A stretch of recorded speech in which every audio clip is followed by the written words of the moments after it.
Board members, I attached the chairman's report. I'll summarize. It lists the meetings that I've had since we had the last board meeting, and the district staff that I've met with over the last several weeks. So as all of you probably know, I was interviewed on Channel 12, Channel 25, Channel 5, and with the Sun Sentinel yesterday. My message to them was to make sure that they understood that this was not a Palm Beach County School Board versus charter schools. This is not the message that we wanted to convey to Tallahassee. The message that we convey to Tallahassee is that there was a vote and it needs to be upheld. So I advised them, I reminded them that 20 districts out of the 67 school districts in Florida had a referendum. In 20 districts, the voters approved the referendums to give higher, they voluntarily agreed to raise their taxes to provide funds to public schools. That was done not because school districts waste money, that we don't spend it prudently. It's because for the last 20 years, the state of Florida has underfunded public education. We are 44th in the United States in per pupil funding. So I wanted to get that point across to them, and I also reminded them that our referendum language was perfectly clear.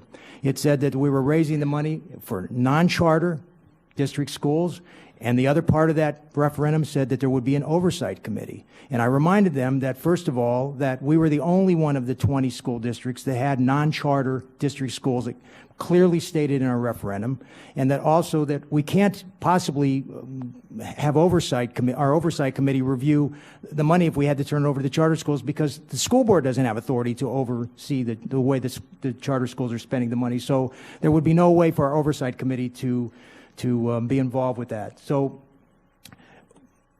today, the Senate got to Senate Bill 1412, but they postponed it. And 1412 corresponds with 7123. We were hoping that would be decided today so we would know what the Senate was going to do with the House bill. Unfortunately, it was postponed. And in light of those uncertainties, I met with the General Counsel, who has been monitoring the ongoing legislation in order to assess and evaluate any negative impact on the board. So I want to assure you that in the event that legislation is signed into law which negatively impacts the board, I will be bringing a board item at the June 5th special meeting for the board to consider board action authorizing the General Counsel to initiate such legal action, whether injunctive, declaratory, or other relief, as the General Counsel believes necessary to ensure the will of the voters in the November referendum is upheld and the traditional Palm Beach County schools receive the funds that over 380,000 voters in Palm Beach County have generously agreed to provide to the traditional public schools to fund school safety equipment, hire additional school police and mental health professionals, fund arts, music, physical education, career and choice programs, teachers, and improve teacher pay. In closing, I'd like to share my opinion with you with respect to House Bill 7123. As a lawyer, I find the attempt by the Florida House to invalidate the lawful referendum held in this county by passing this bill is not only outrageous, but violates the founding principles underpinning both the Florida Constitution and the Constitution of the United States of America.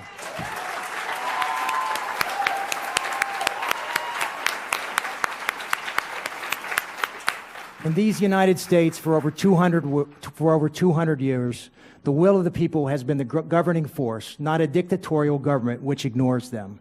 This doesn't happen, can't happen in the United States of America.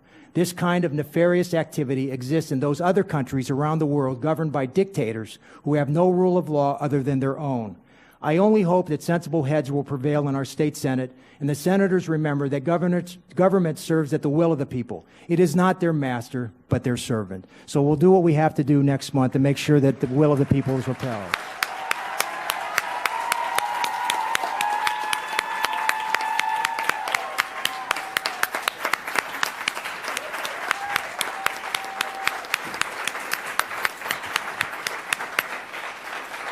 So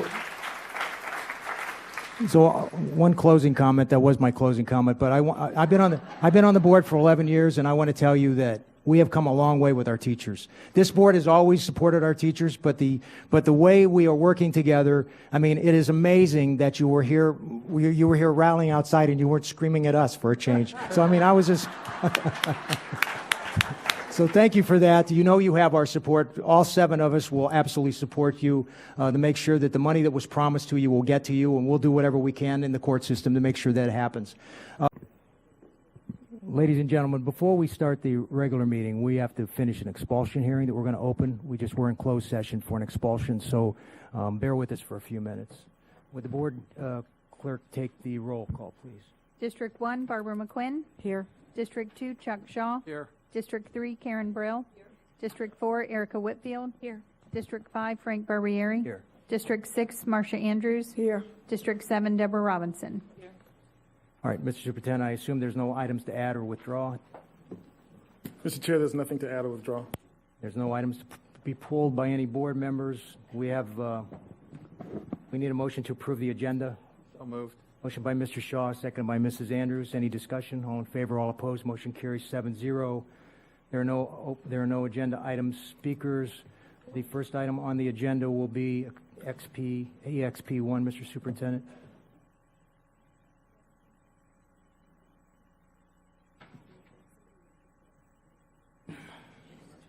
We still have to take that up. Right. I'll pull it. Pull it. Mrs. Brill's pulling item 9. We need a motion to approve the consent agenda without item 9 on it, which was the only item. All in favor? All opposed? Motion carries. Mr. Superintendent, we're under new business now. It would be item 9. It'll be EXP1. Yes, sir. I recommend the board approve expulsion of student 18/19-X-047 on March 1st, 2019. Student 18-19-X-047 was charged with possession of a knife or other potentially dangerous items. I further recommend the attached final order be adopted and entered by the school board. Motion made by Mr. Shaw, second by Dr. Robinson. Discussion. Thank you. McQueen.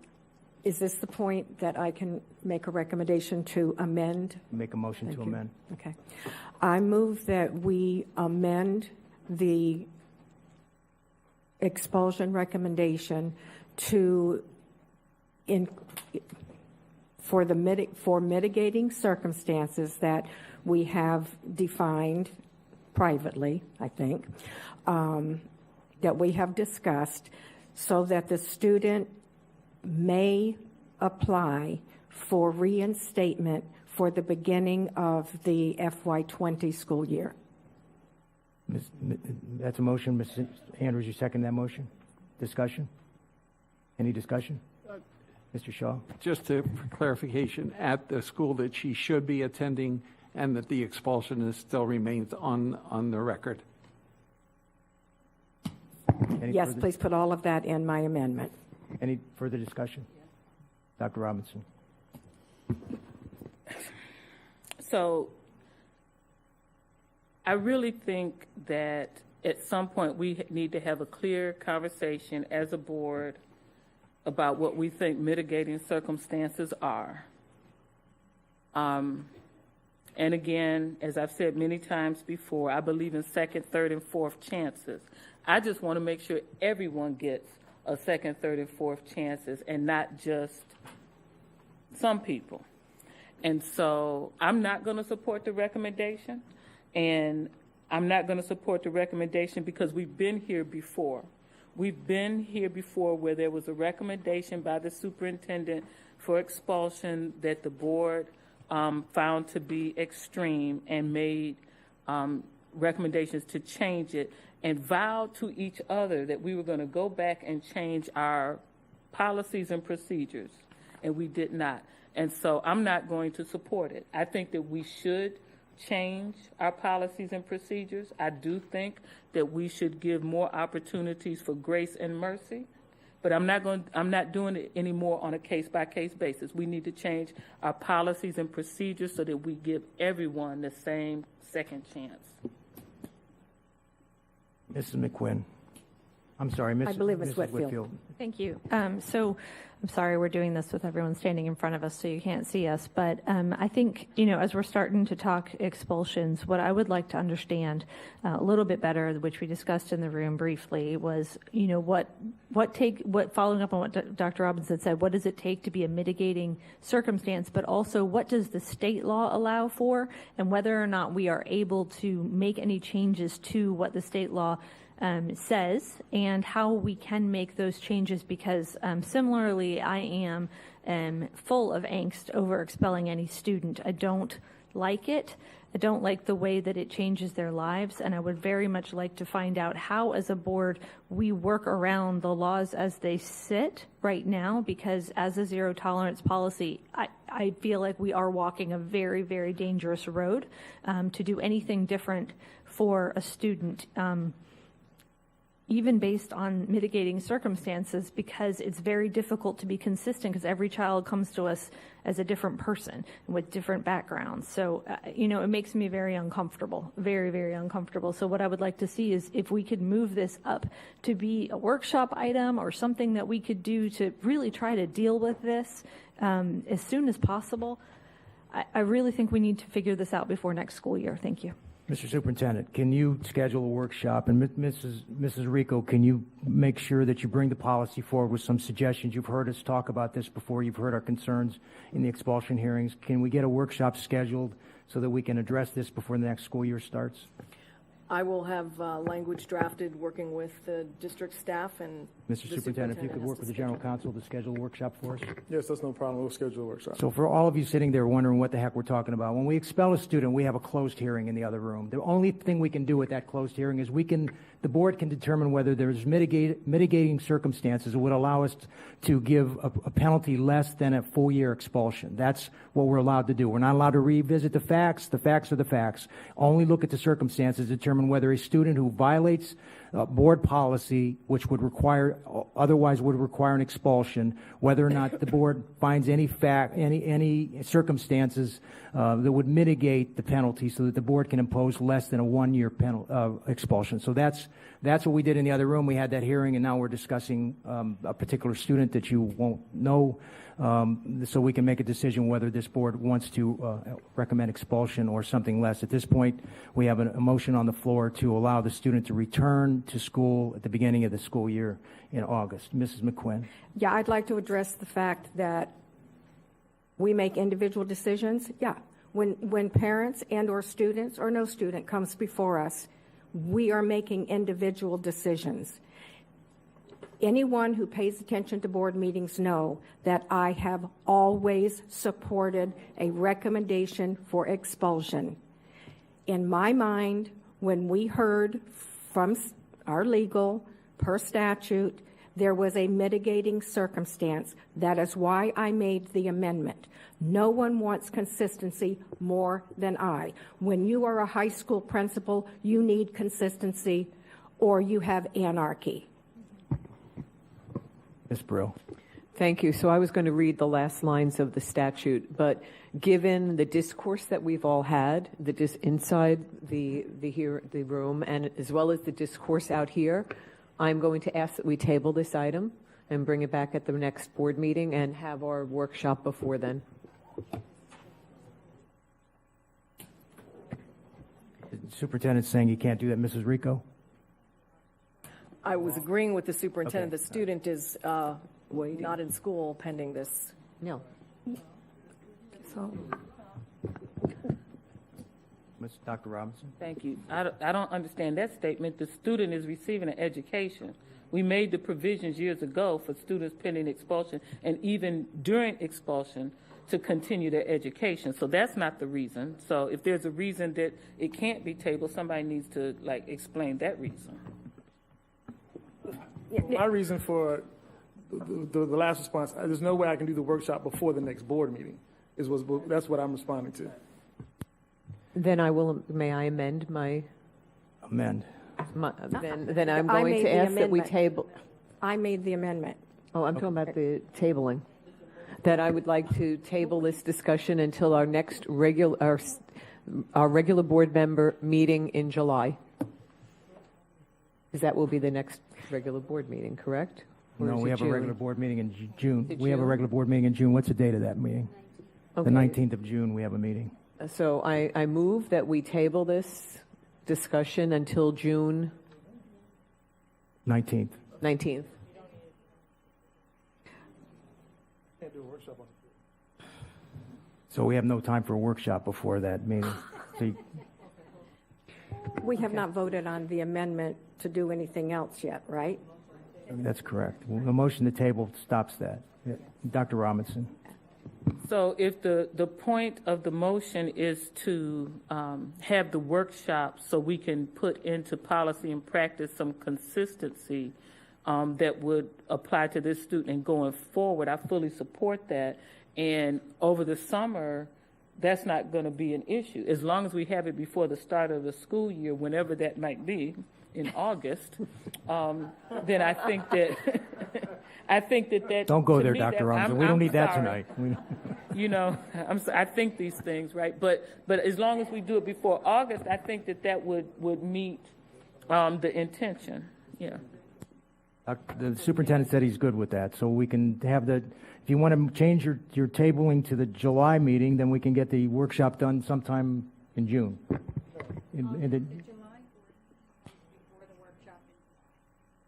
August board August. meeting, workshop in July. When's the August board meeting?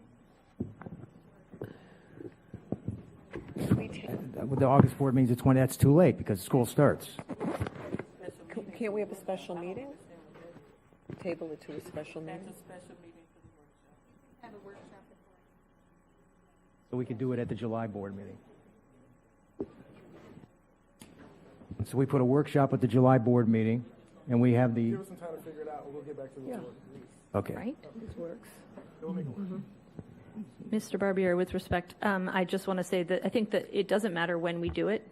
I think we can push it back as far as possible. The student is currently in the same situation of being in a holding pattern, but we are trying to have the opportunity to save an expulsion from her record. That's right. And so her record is permanent. So let's make this decision without haste, and let's do it in August or September and just keep her where she is right now until we decide if the expulsion is something that we're mandated to do by state law, which I think it is, and if we do truly have any mitigation over that. I think that's really the question for me. We can't continue this until August or September, Mrs. Whitfield, because school starts in August, and the student has to be back in school if we're going to allow the student to go back. So we have to figure out the dates. The superintendent said he'll get back to us on dates. So, Mrs. Brill, why don't you just table it until a future meeting that to be determined? Well said. Thank you. Do we have a second on the? All in favor? Opposed? There's no discussion on the table. No discussion on tabling. All in favor, all opposed? Motion carries 7-0. Mrs. McQuinn? Okay. So in the meantime, Yes. is the student expelled? The student is out of school until we decide if the student's expelled. No, I understand the student can receive services. Okay. Okay. All right. Okay. I need a motion to adjourn that meeting. Motion by Mr. Shaw, seconded by Mrs. Andrews. All in favor? All opposed? Motion carries 7-0.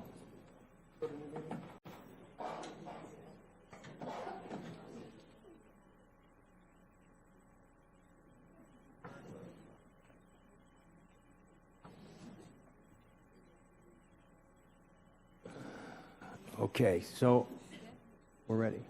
We're good. Everyone ready? We're good. We're going to open the meeting that was supposed to start at 5 o'clock. I'll call the meeting to order. Would the clerk take the roll, please? District 1, Barbara McQuinn. Here. District 2, Chuck Shaw. Here. District 3, Karen Brill. Here. District 4, Erica Whitfield. Here. District 5, Frank Barbieri. Here. District 6, Marcia Andrews. Here. District 7, Deborah Robinson. All right, also joining us on the dais is, I see him over there, County Counsel for Student Council's President Nolan Ursoy, Inspector General Lung Chu, General Counsel Julie Enrico, and Superintendent Dr. Fenoy. I would like to remind those speaking tonight that this meeting is being transcribed in real time so it can be viewed with closed captioning. Please speak at a reasonable pace so the transcribers can fully capture what you are saying. Thank you. This evening, there are 3 proclamations on the agenda. The first designates April 28th to May 5th as National Days of Remembrance to remember the victims of the Holocaust. There is a proclamation to recognize May as Mental Health Awareness and Trauma-Informed Care Month, and a proclamation to acknowledge May as Haitian Heritage Month. Now I'd like to introduce the Atlantic Community High School Army, JROTC, who will be presenting the flag, and here to sing the national anthem is a student choir from Park Vista Community High School, who perform under the name Prima. Would you all please stand for the pledge and the national anthem?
Oh, say, can you see by the dawn's early light what so proudly we hailed at the twilight's last gleaming, whose broad stripes and bright stars through the perilous fight o'er the ramparts we watched were so gallantly streaming, and the rockets' red glare, the bombs bursting in air, gave proof through the night that our flag was still there.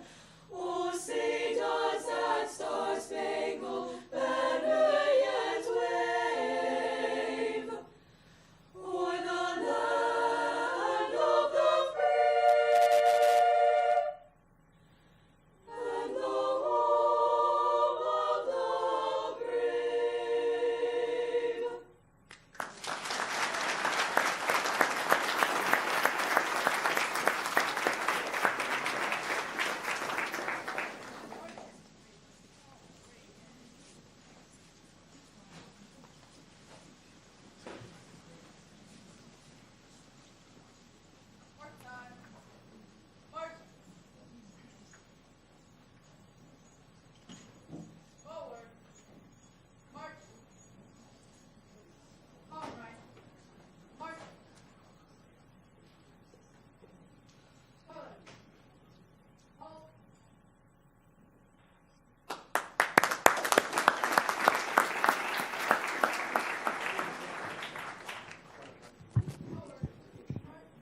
Great job, everyone. Thank you. We'd like to acknowledge the principal of Atlantic Community High School, Ms. Tara Delagrado Ocampo, and the principal at Park Vista Community High School, Mr. Reginald Myers, whose schools performed here this evening.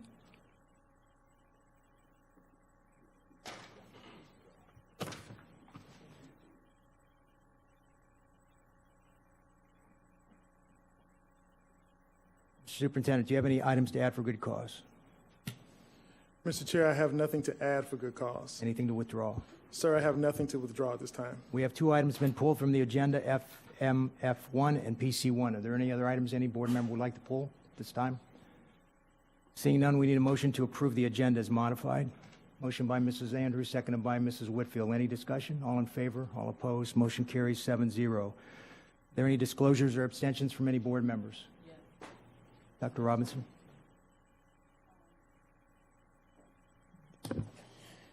Thank you. I'll be abstaining from PC1. Am I supposed to give the reason why on the public record? It's your reason has been submitted to the board clerk, so no. Okay, thank you. Any others? Okay. Mr. Superintendent, comments? Yes, sir. First of all, it's good to see so many people here today, especially our teachers. It's really good to see y'all here today. Frank, I need to pull something. So I have several items I'd like to share with everyone this evening. First, please join me in congratulating Ms. June Issa, who has been appointed as the district's first Assistant Superintendent of Student Wellness. This is a newly developed position. Let's give her a round of applause. This is a newly developed position that will oversee the district's mental health and behavioral health services, counseling, social work, and psychological services. June has served as director of Safe Schools for the past 4 years and will bring her vast expertise to this rapidly growing and integral part of the school district. I want to say again, congratulations to June. Today is the first day of Haitian Heritage Month, a time in which we recognize the valued contributions made by Haitians to our history and to our community. While we have thousands of Haitian students of Haitian descent, please allow me to highlight and congratulate one student in particular this evening. Cunningston Michelle, a senior at Glade Central High School, arrived in the U.S. at the end of the 10th grade year. Not only did he need to catch up and fulfill the requirements for graduation, he also had to learn English in order to do so. He accomplished this while also helping his family financially by working in the sugarcane fields. Not only did he accomplish his goal of graduating, he's dual enrolled at Palm Beach State College and was just awarded the school's Student Excellence Award and received a scholarship. Kensington, you are an inspiration to us all and an example of true grit and determination. I look forward to shaking your hand at graduation ceremony in a couple of weeks. Let's give him a round of applause.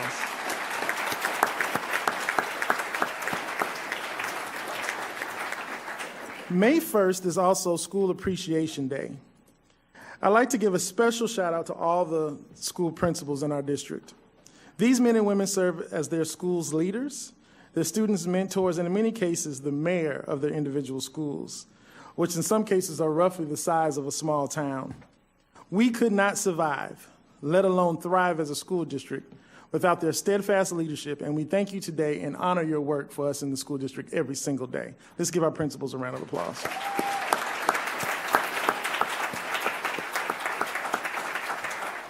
Another group of folks we couldn't survive without is our administrative professionals. I realize that their day was last week, but they keep us scheduled, organized, on task, and focused every day of the year. And in my case, they even tell me what to wear. Whether you're in school or one of the administrative buildings off-site or here in Fulton Holland, please know that you are truly appreciated beyond measure. I also want to take a point of privilege to thank 3 admins assisting in the superintendent's office. Kelly, Wendy, and Roberta. Ladies, I couldn't do it without you, and thank you. And finally, I know we're recognizing the Teacher of the Year and School-Related Employer of the Year, as well as our wonderful partner, Brahman Motor Cars, here in a bit. But I just have to share this with you before we do. I didn't think it was possible that the annual award ceremony could get any more exciting than the surprise of 2 two-year leases for a BMW for each winner, courtesy of Braman. But this year, my expectations were exceeded. Now, I'm not saying that this is going to happen every year, but I certainly expected to this year. But to take a moment and let's see what made this year's award ceremony so special. Please watch the video. An amazing year of blessings. I welcomed our first child, who is an amazing human being already, and I'm enjoying every day of motherhood, winning Teacher of the Year, and just being alive. You know, it's been a good year. A good year that Daniela says she wants to share with others. So I would like to pass the blessing on. No one expected what she did next. Natricia Finnegan. Handing off the keys to elementary school teacher and fellow nominee, Natricia Finnegan Foreman. Just done an incredible gesture and touched so many people tonight. I know that I made the right choice. This just shows that there are still great people out there, amazing people out there. And Daniela is living proof of that. A moment Natricia says she'll remember every time she gets in the driver's seat. And is there anywhere in specific you're going to go first with your brand new car? School. So good news travels fast. Let's give it a round of applause. You know, as a 6'4", 300-pound man, I often pride myself on being steadfast and strong. But I cried like a little baby in that room that day. But that video from News Channel 5 was shared on national television. So let's give another hand to Miss Daniela Boyd for her selfless acts.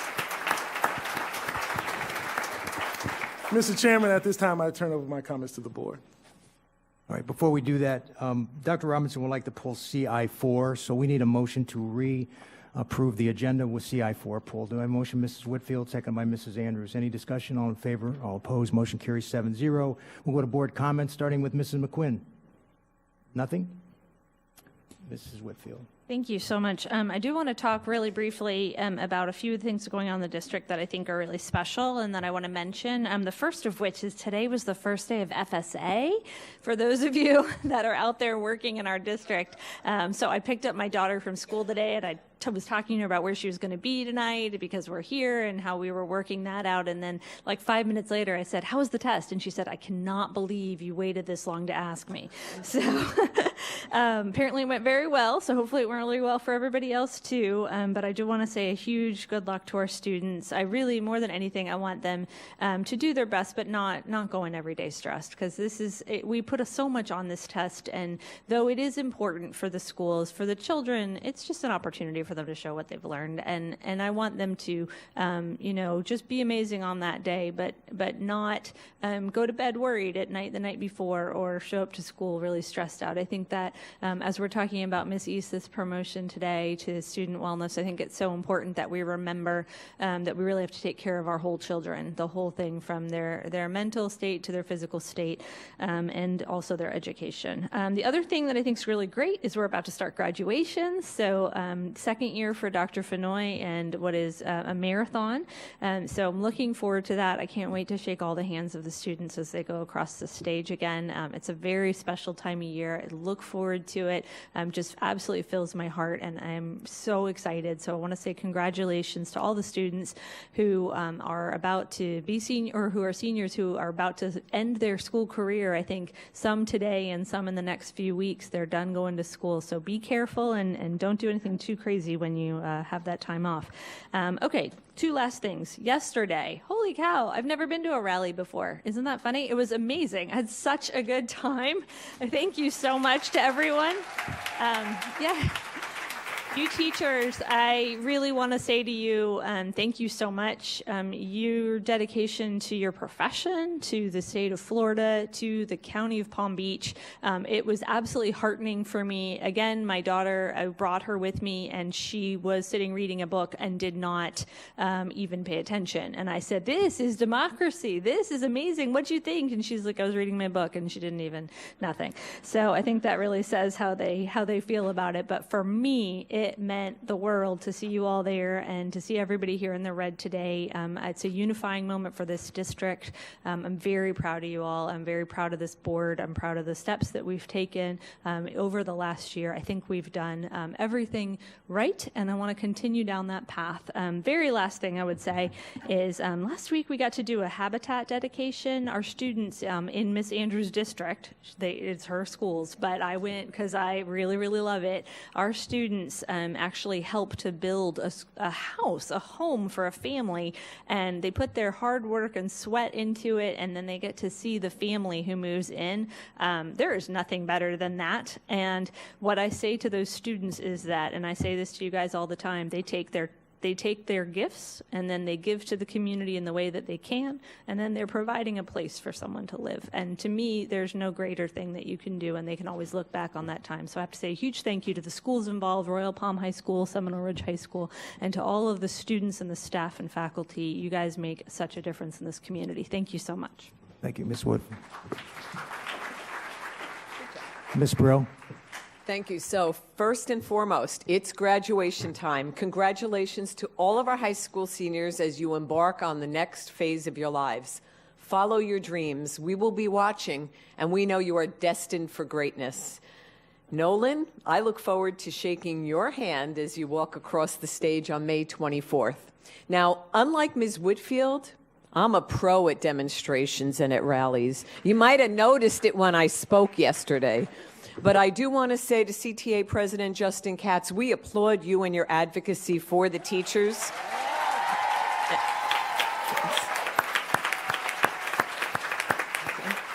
And for the school district, an organizing voice is to be raised in opposition to House Bill 7123. We stand with you in our outrage over the legislature's efforts to supplant the will of the voters and the authority of the school board. Together, we will fight this Machiavellian maneuver to reverse the will of the people, the voice of the voters of Palm Beach County. So thank you, everybody who was out there today, out there with us at 4 today and also yesterday. And now, on a more somber note, my heart breaks every time I hear of a shooting. Last night, it was North Carolina University. Last week, it was the hateful killing at the Chabad Synagogue in California.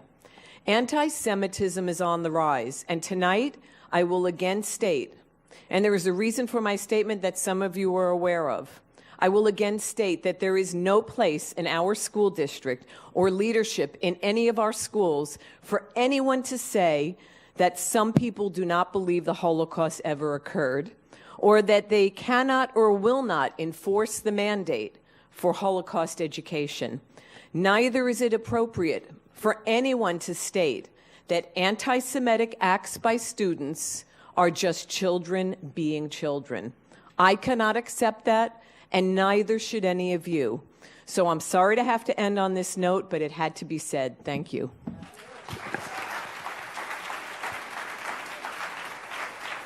Mrs. Andrews. And good evening, everyone. Ms. Brill, I love rallies, and we did rally yesterday. Let's give the teachers a hand. We made that rally happen yesterday. And even with the wind, and it was hot out there this afternoon, we covered Forest Hill Boulevard, and we rallied again. Let's make some noise. We rallied again. But I do love great leadership, and I'm thankful that we have our CTA president, Justin Katz, who is very smart, very on top of things, making sure our teachers are never left behind and staying on target. So we appreciate you, Justin. A lot of pressure is on you, but you can handle it, and we're right behind you.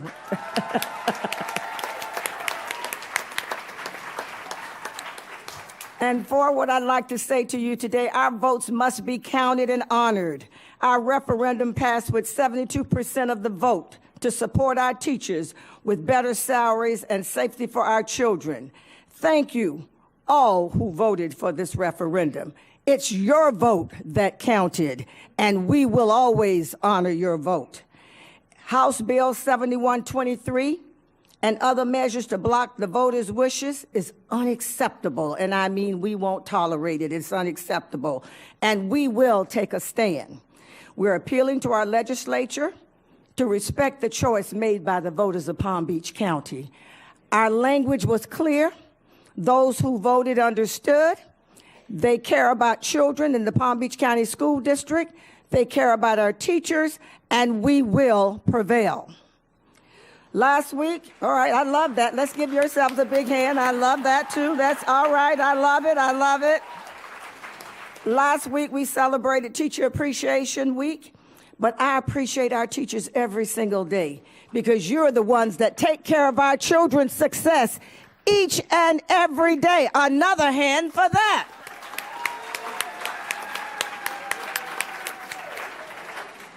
Yeah, we're riled up and ready because we know it's all about our teachers.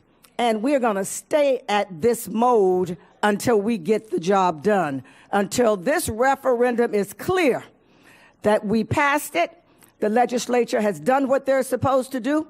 We're not letting it go. We're going to stay on task. So I appreciate everybody, your spirit, and we're going to pray that everybody comes to their senses to the north of us and get it done. Thank you so much. Do the Right Thing 2019. You know, I always go to that at the fairgrounds, and many of my fellow board members, you were there.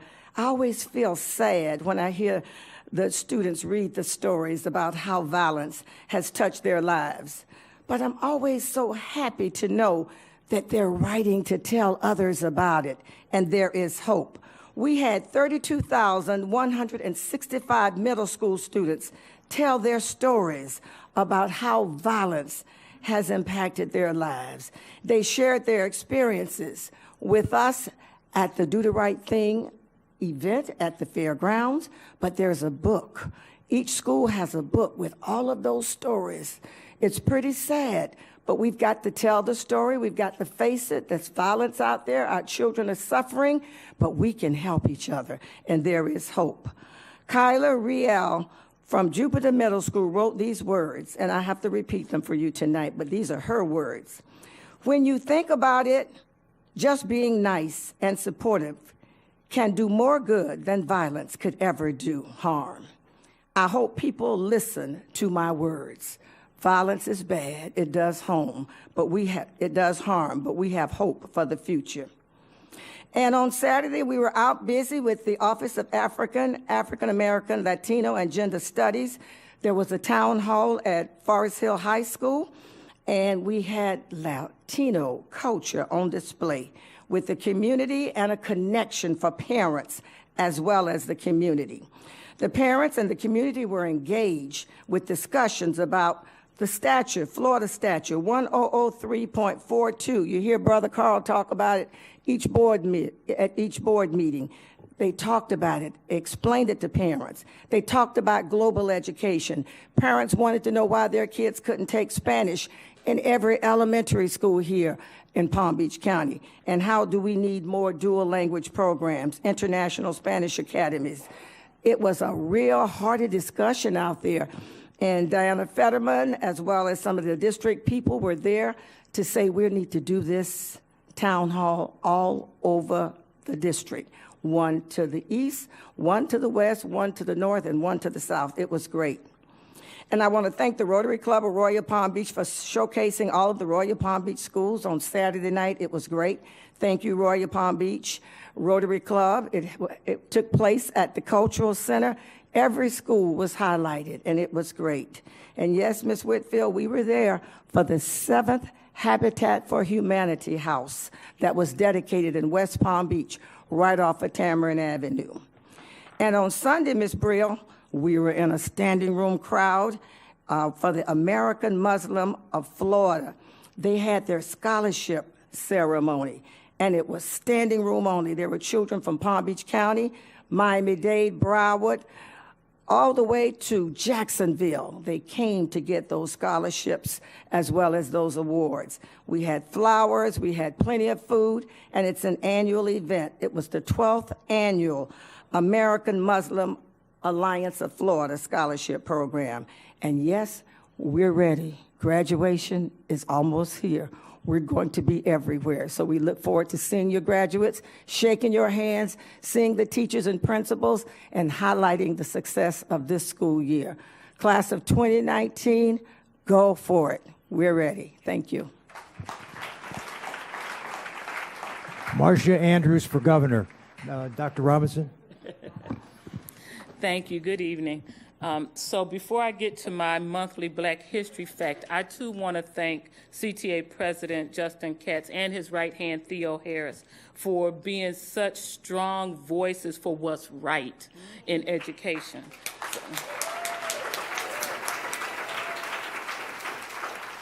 And so I also want to acknowledge the proclamation celebrating Haitian Heritage Month. I know some of my close friends are here in celebration, and I thank you for coming.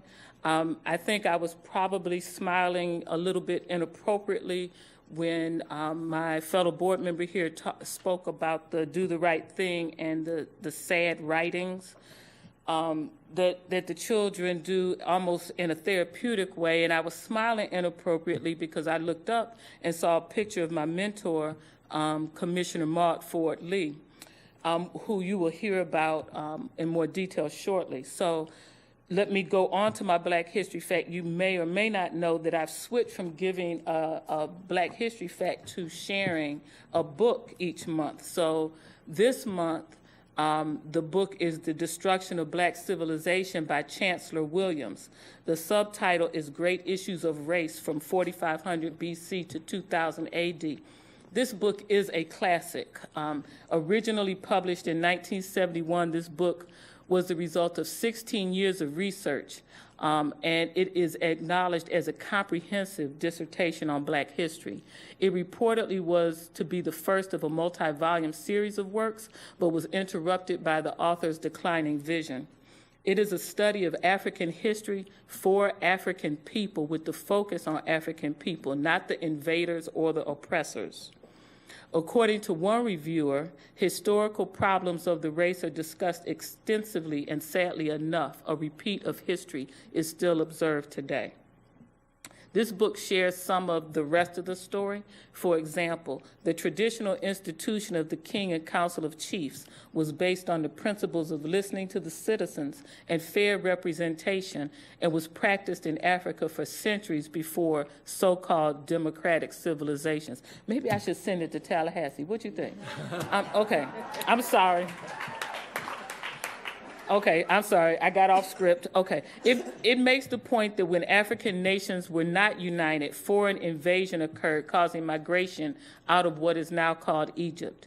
The author makes the case for economic empowerment and self-actualization, and unity is the framework for that. He gives examples of nation building without foreign aid that was ended due to backstabbing. In short, this book outlines in great detail why Africa is the largest and most minerally rich continent, yet has some of the poorest people on earth. The good part is that according to one reviewer, actually the Vanguard Book Club said, quote, the author presents a blueprint for reverse engineering the status quo and resuscitation of the historically vibrant and enterprising African spirit, close quote. Part of the solution is for individuals to move beyond individual concerns, work on behalf of all people, and take action against bad leadership. Okay, I'm just having another flash about Tallahassee. I'm sorry. I'll try to stay on point. So, The Destruction of Black Civilization is another book that must be in our media centers. Now, I will admit it is a difficult read. I read it as a young adult. And actually couldn't find my torn up copy, so I purchased a new copy from what I believe to be the only Black bookstore in Palm Beach County, whose name is now the Third Eye, I believe, and maybe Carl can give a shout out when he speaks. But anyway, and so in closing, it should be required reading for many of our classes, in my opinion, because as Tara Westover stated in Educated, quote, the ability to evaluate many ideas, many histories, many points of view is at the heart of what it means to self-create, close quote. And to me, self-create means to think. Thank you. Thank you, Dr. Robinson. Mr. Shaw. Thank you, Mr. Barbieri. Over the last few days, we've had a very interesting experience, to say the least. And for everybody sitting in this room who's been involved in the debate that's been going on over House Bill 7123, this is something that we hopefully don't have to deal with again. But my message to everybody here today is when we get through this one, be assured that Tallahassee will continue with this effort, so that it's going to be critical that what all of you did to support this in an extremely professional way, to really take the message that what we were doing is saying that when the public votes on something, our votes have meaning, and it never does go away. And we've got to ensure that that message we take out of this room tonight to the legislature through the end of this session, and then be ready for these kinds of fights to continue, because special interest and money is what's driving what happens in Tallahassee, and it's not right for us to have to be the victims. Our students, our teachers, our schools are the victims of just plain old politics. So I congratulate Justin Katz and all of the members of CTA and everybody who worked so hard for the last several days, because we came together in a way that we as a county should be proud of.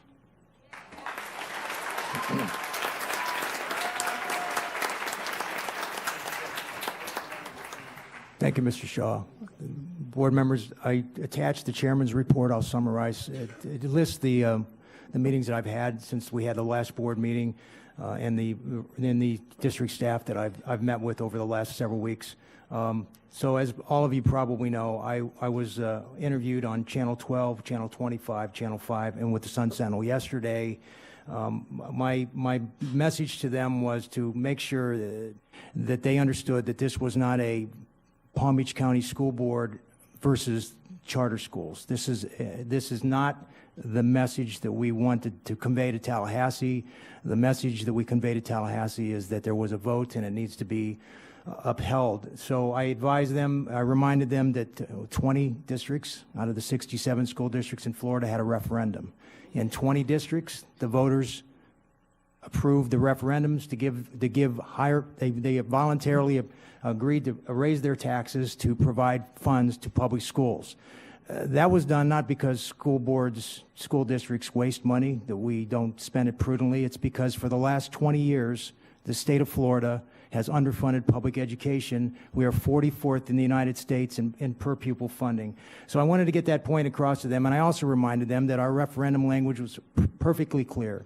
It said that we were raising the money for non-charter district schools, and the other part of that referendum said that there would be an oversight committee. And I reminded them that, first of all, that we were the only one of the 20 school districts that had non-charter district schools that clearly stated in our referendum, and that also that we can't possibly have our oversight committee review the money if we had to turn it over to the charter schools, because the school board doesn't have authority to oversee the way the charter schools are spending the money. So there would be no way for our oversight committee to be involved with that. So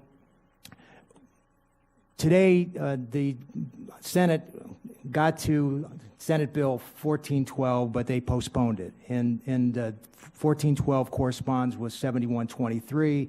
We were hoping that would be decided today so we would know what the Senate was going to do with the House bill. Unfortunately, it was postponed. And in light of those uncertainties, I met with the General Counsel, who has been monitoring the ongoing legislation in order to assess and evaluate any negative impact on the board. So I want to assure you that in the event that legislation is signed into law which negatively impacts the board, I will be bringing a board item at the June 5th special meeting for the board to consider board action authorizing the General Counsel to initiate such legal action, whether injunctive, declaratory, or other relief, as the General Counsel believes necessary to ensure the will of the voters in the November referendum is upheld and the traditional Palm Beach County schools receive the funds that over 380,000 voters in Palm Beach County have generously agreed to provide to the traditional public schools to fund school safety equipment, hire additional school police and mental health professionals, fund arts, music, physical education, career and choice programs, teachers, and improve teacher pay. In closing, I'd like to share my opinion with you with respect to House Bill 7123. As a lawyer, I find the attempt by the Florida House to invalidate the lawful referendum held in this county by passing this bill is not only outrageous, but violates the founding principles underpinning both the Florida Constitution and the Constitution of the United States of America.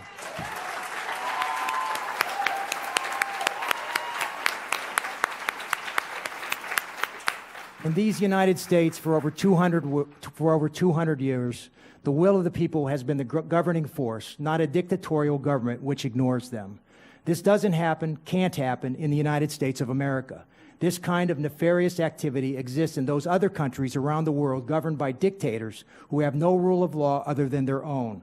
I only hope that sensible heads will prevail in our state Senate and the senators remember that government serves at the will of the people. It is not their master, but their servant. So we'll do what we have to do next month to make sure that the will of the people is upheld.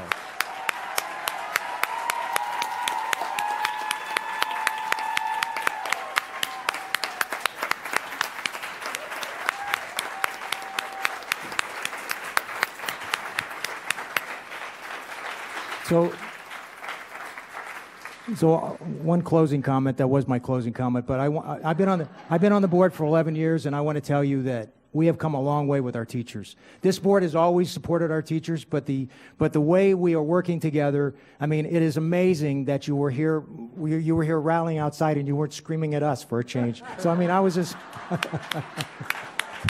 So thank you for that. You know you have our support. All 7 of us will absolutely support you to make sure that the money that was promised to you will get to you, and we'll do whatever we can in the court system to make sure that happens. At this point, I'd also like to do the memoriam that we typically do when we lose employees. We take a moment to recognize the loss and take a moment of silence. So I'd like to read the names of 4 of our employees who have passed away. Carol Caesar, the lead custodian at Omni Middle School. He was born in 1958 and he died in March of 2019. Paulina Colin, custodial 4-person 3, Elbridge Gale Elementary, born June 1964, died April 2019. Dorothy Rhodes, a teacher, elementary reading coach at Pahokee Elementary, born August 1952, died March 2019. And Deborah Ann DiBartolo, former school food service manager at Park Vista Community High School. She was born in April 1962 and died March of 2019. If we could take a moment of silence in recognition of these employees.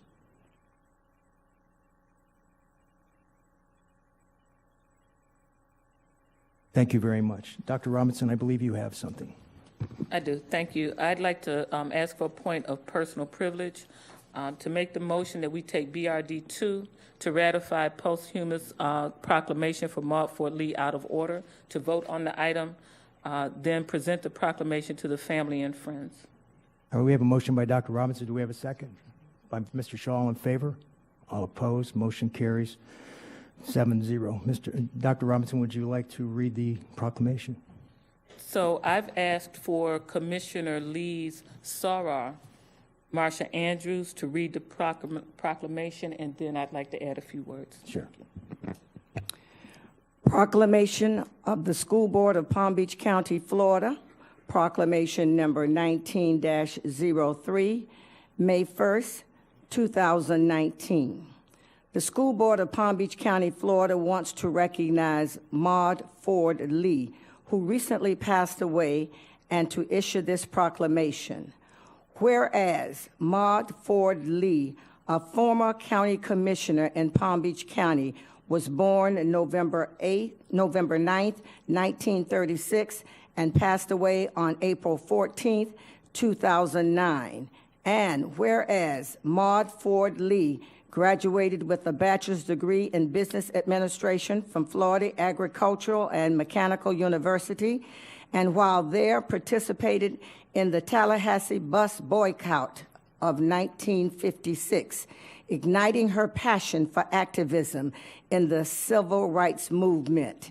And whereas Maud Ford Lee, continuing her activism, was instrumental in bringing the Urban League of Palm Beach County and facilitated meetings with members of the board of the Community Action Council, who served as the steering committee. And whereas Maud Ford Lee, as a result of her efforts, expanded community action programs from a small nonprofit agency to a division of Department of Community Services of Palm Beach County. And whereas Maud Ford Lee was appointed Executive Director of Community Action Council in 1985. Whereas Maud Ford Lee was the first African American elected to the Palm Beach County Board of County Commissioners in 1990, re-elected in 1992 and 1996, and was also the first African American chairperson of the Board of County Commission. And whereas Maud Ford Lee was Palm Beach County's champion for equity in public contracting and fought for successful adoption of the first Minority Business Enterprise Ordinance. And whereas Maud Ford Lee received the Florida A&M University Distinguished Alumni Award in Government in 1999. Whereas Maud Ford Lee served for 8 years on the Children's Services Council and worked tirelessly to break barriers and increase funding to African American nonprofits and service providers, and all the while obtaining funds for parks and recreational facilities in historically overlooked urban areas of Palm Beach County. And whereas Maud Ford Lee Through her advocacy and action for housing, hundreds of families, especially low-income working families, to become homeowners. And whereas Maud Ford Lee was a member of Omicron Delta Zeta chapter of Zeta Phi Beta Sorority Incorporated and a life member of the NAACP, where she served as president of the West Palm Beach branch for 6 years. Now, therefore, the School Board of Palm Beach County, Florida proclaims that Section 1, the foregoing recitals are true, correct, and incorporated into the proclamation by this reference. Section 2, the School Board of Palm Beach County wishes to honor and recognize posthumously Maud Ford Lee for her historic and significant contributions to the citizens of Palm Beach County. Section 3, this proclamation shall take effect immediately this first day of May 2019. Attest by the School Board of Palm Beach County, Florida, a corporate body politic, by Frank A. Barbieri, Jr., District 5 School Board Chair, by Donald E. Fenoy II, Superintendent Chuck Shaw, District 2 School Board Vice Chair, Marcia Andrews, District 6 School Board, Karen Brill, District 3 School Board, Barbara McQuinn, District 1 School Board, Dr. Deborah Robinson, District 7 School Board, and Erica Whitfield, District 4 School Board. I recommend the board ratify the posthumous proclamation for Maud Ford Lee. Do I have a motion? Motion by Dr. Robinson, seconded by Mrs. Andrews. Dr. Robinson. So I'm sorry. I thought I could keep it together, but one of the contributions that Commissioner Lee made was me. Commissioner Lee was always my sounding board, my mentor, the calming voice, and the person who gave me the courage to say when we are wrong. And I will continue to try to live up to her expectations. Thank you. Thank you.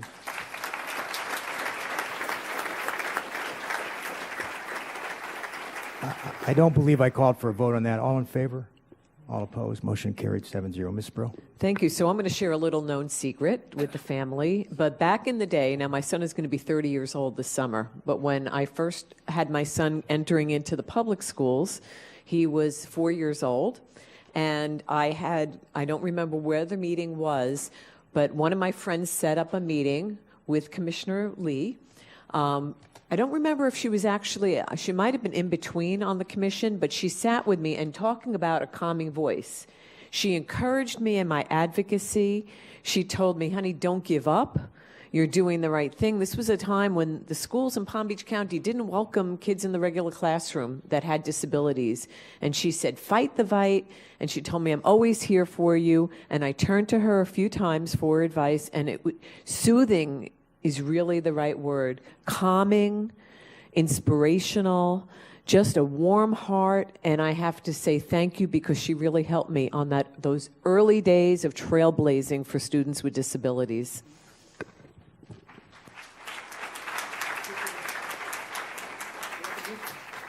All right, we'll go down to the floor for the recognitions.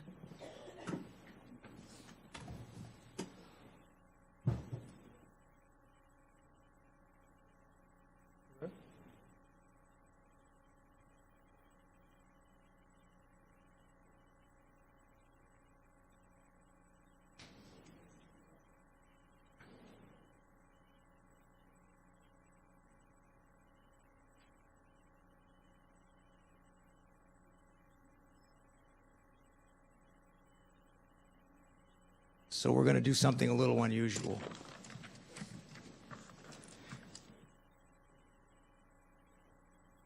You want to read that? That's fine. Go ahead.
So we're going to go a little off script now and hold off for a moment before Ms. Naka Nolim from the Communications Engagement Department starts the scheduled board recognitions.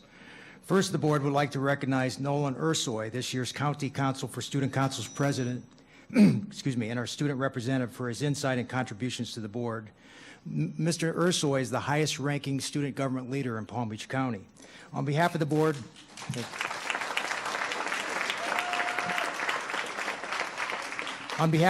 and Superintendent Fenoy, it's been an honor working with you, Nolan.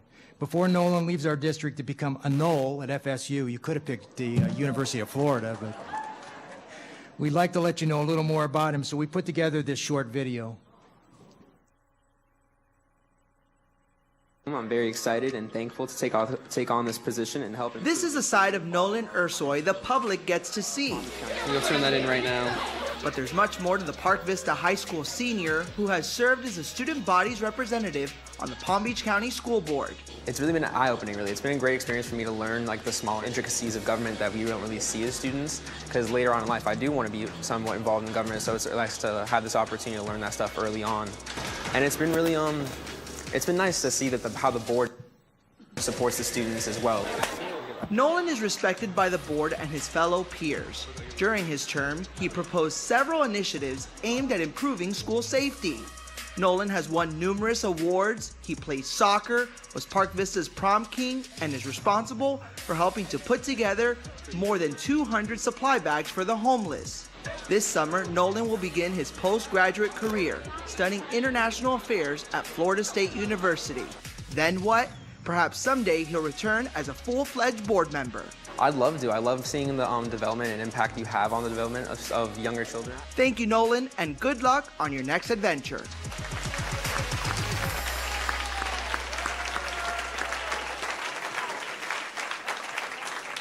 And here are a few more accolades that didn't make it into the video. Nolan has more than 786 community service hours and volunteers at local elementary schools, soccer leagues, peer tutoring, and other community events. He is also in the National Honor Society as well as the Math and Social Studies Honor Societies. And now the board would like to present you with one more trophy to add to your vast collection.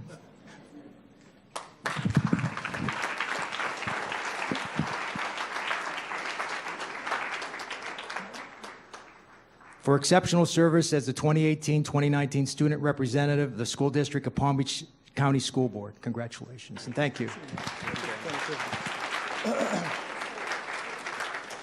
I'd like to take a point of privilege for this wonderful student from Park Vista High School. So let me give you some advice, because you have an awful lot of swagger. I can see it. I can see it. As a young man, I went to school at Florida A&M University and enjoyed Tallahassee way too much the first year. So I want you to pace yourself.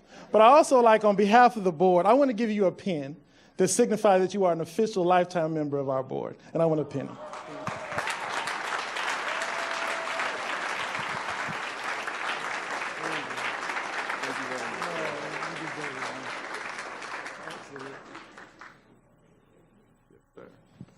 All right.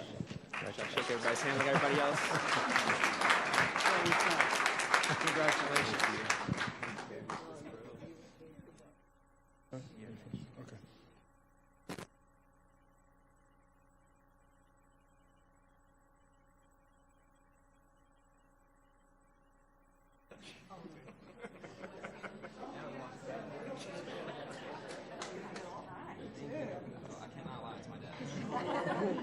Ready, guys? 1, 2, 3.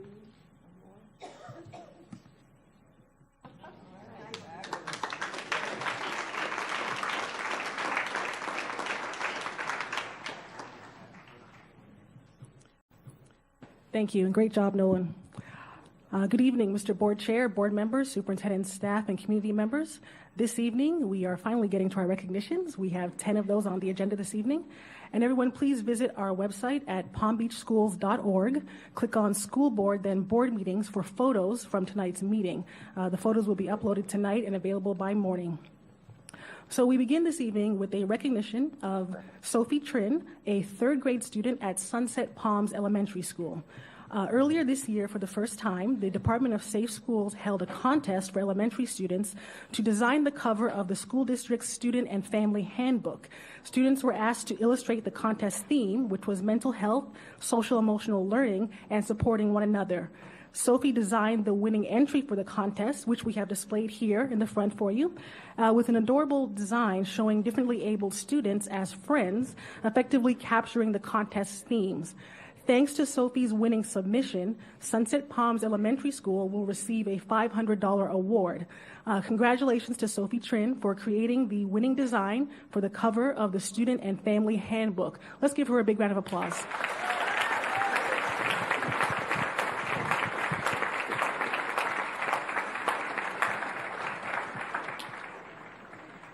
And we also want to acknowledge Sophie's art teacher, Ms. Shanna Hewitt, the principal at Sunset Palms Elementary, Karen Riddle, and Sophie's parents for their support. Thank you so much.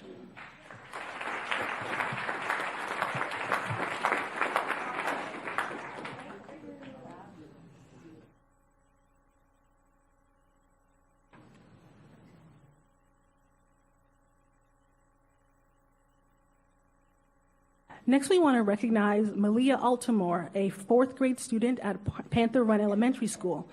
She won the state of Florida's Black History Month Student Essay Contest, one of only 3 winners selected in the entire state. The contest theme was celebrating public service, and Malia wrote her essay about Mary McLeod Bethune, an American educator, stateswoman, and civil rights activist who founded what is now Bethune-Cookman University. Bethune is also the namesake of one of the district's elementary schools. Malia's principal describes her as a well-rounded and passionate young lady who chose to attend Panther Run because Malia felt that the school is where dreams are made. As the elementary level winner, Malia was honored by Governor Ron DeSantis and First Lady Casey DeSantis at the governor's mansion back in March. And she also earned a 4-year Florida College Plan scholarship for her win.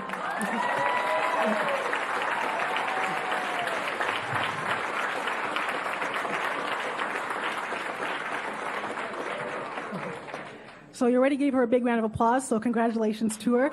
And we also want to acknowledge Adelia De La Vega, the principal at Panther Run.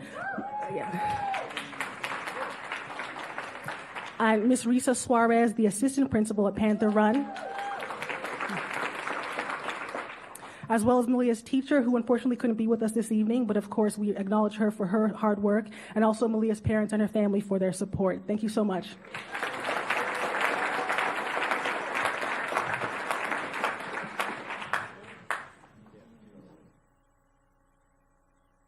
Next, we want to recognize dozens of graduating students who have completed their studies on their way to becoming teachers as part of Teacher Contract Signing Day. Now, what's special about this group is that they have signed a non-binding agreement stating that upon their graduation from an accredited college with a bachelor's degree, and provided they meet state certification requirements, they will be offered a teaching position in the school district of Palm Beach County. This is part of the district's Grow Our Own initiative designed to cultivate homegrown talent right here in the county. And additionally, next week is National Teacher Appreciation Week, making this the perfect time to celebrate teachers, both existing and new.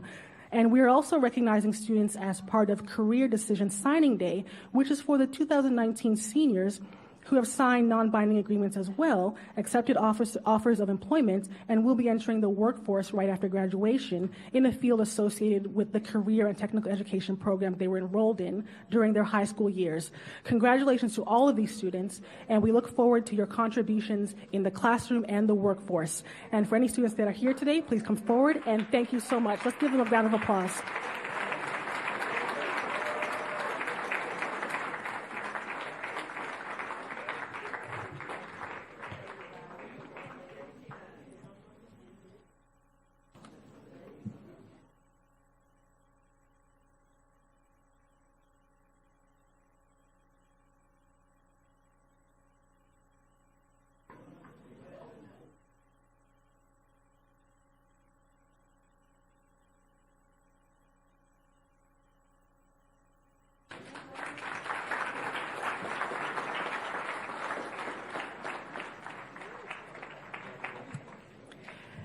Now we'd like to recognize culinary arts hospitality students who received scholarships from the Florida Restaurant and Lodging Association and a scholarship on behalf of Lynn and Tom Fink. The students received their scholarships after completing all 4 levels of either culinary or hospitality and tourism programs, having a GPA of 3 or higher, demonstrating leadership in and out of school participation, as well as participation in a career and tech student organization, and receiving acceptance to college. Congratulations to the following students who each received scholarships in the amount of $2,500 from the Florida Restaurant and Lodging Association. Congratulations to Zachary Ernest Becerra from Forest Hill Community High School, Abigail Gafter from Olympic Heights Community High School, Jose Medina, also from Forest Hill Community High, Friedney Meliskar from Palm Beach Gardens Community High School, Yosemara Perez, also from Palm Beach Garden Community High, and Deshaun Poe from Inlet Grove Community High School. And we want to acknowledge Jody Cross, the Palm Beach Regional Director from the Florida Restaurant and Lodging Association. Let's give them all a round of applause.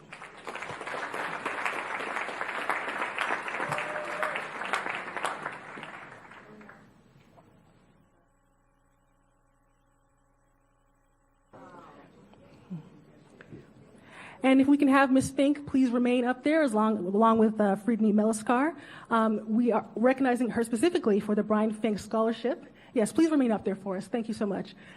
Yes, Friedney won the Brian Fink Scholarship, which is named for Brian Fink, who was a culinary student with a passion for cooking, and he became a successful chef in Columbus, Ohio. Sadly, Brian passed away in 2010, and his spirit of giving and desire to help others inspired the Fink family to endow this scholarship in his memory. Thank you to Ms. Fink for her generosity and her family's generosity, providing this $4,000 scholarship. Let's give them a round of applause.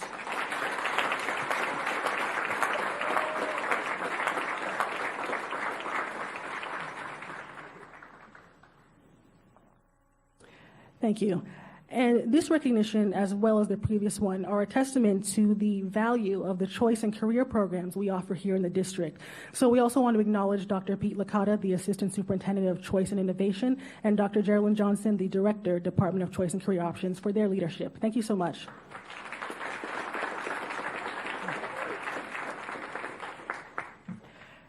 And now we want to recognize 2 of our dedicated employees. We begin with Daniela Boyd, an international baccalaureate math teacher at Royal Palm Beach Community High School, who was named the district's Teacher of the Year. The award honors the contributions of an outstanding classroom teacher who has demonstrated a superior capacity to inspire a love of learning in students of all backgrounds and abilities. Ms. Boyd is a product of Palm Beach County Schools, having attended South Olive Elementary, Balk Middle School of the Arts, and Suncoast Community High. And she definitely lives up to the award's intent. Congratulations to Daniela Boyd for being named Palm Beach County Teacher of the Year. Let's give her a round of applause.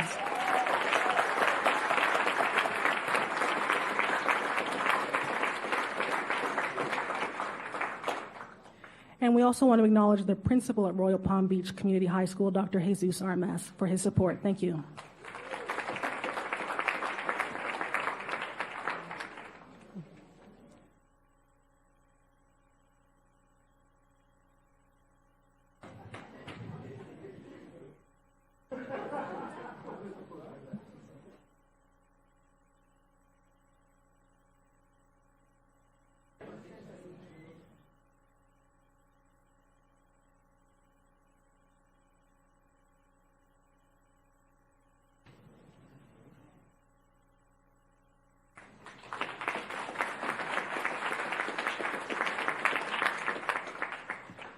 And now we want to recognize Annette Blanco, their principal secretary at Loxahatchee Groves Elementary School, who was named the district's School-Related Employee of the Year.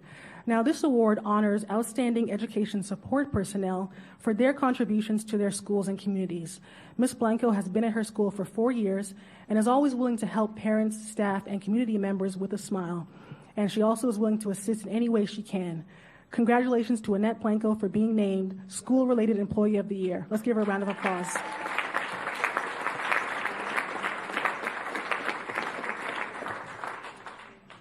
And we also want to acknowledge the principal at Loxahatchee Groves, Mr. Richard Meyerson, for his support.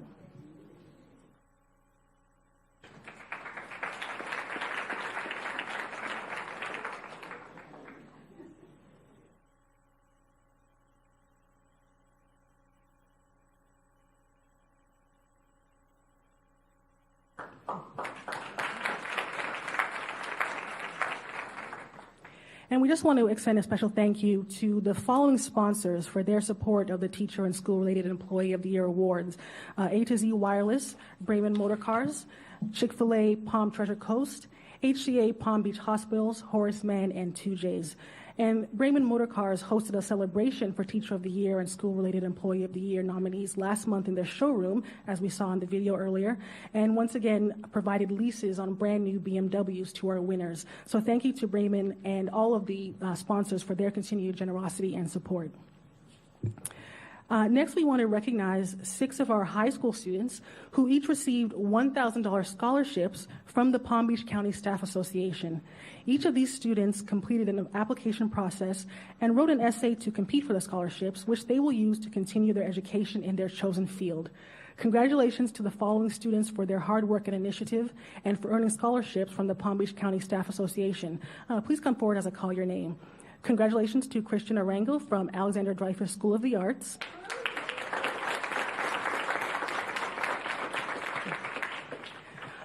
Hunter Armstrong from Park Vista Community High School.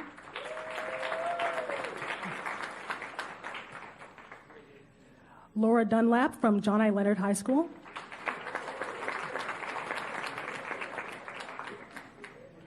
Bailey Ferlitta from Jupiter Community High School. Jason Lockhart from William T. Dwyer High School.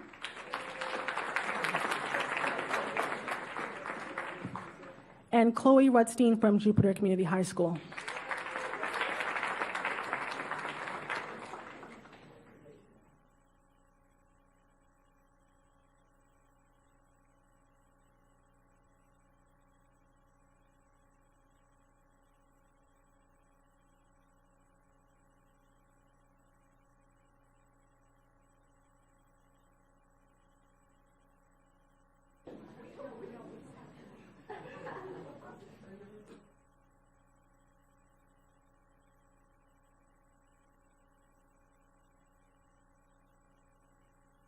Great, thank you so much.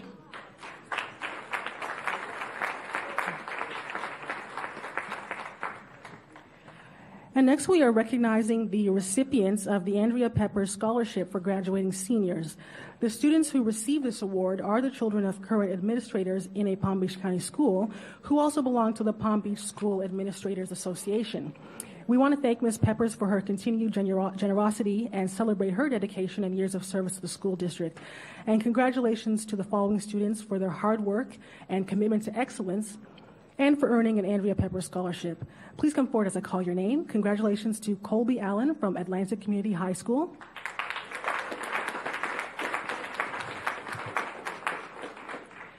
Jacob Campbell from Seminole Ridge Community High School.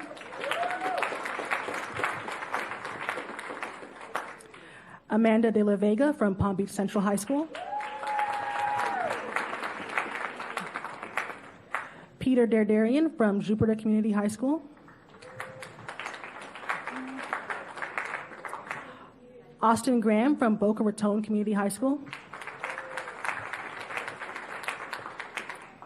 Ryan Hawley from Boca Raton Community High School.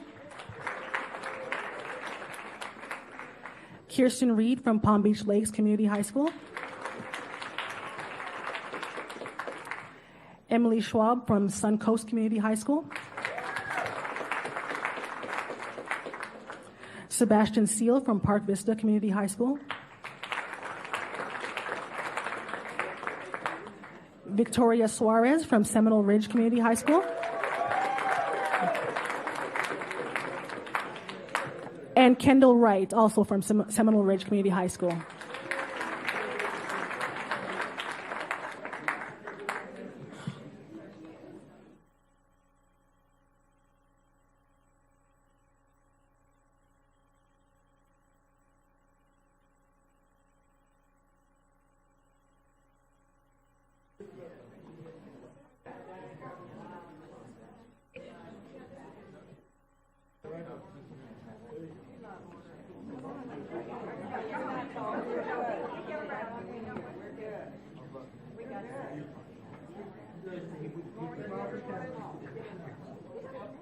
Ready? Ms. Brewer, I can't see. 1, 2, 3, one more.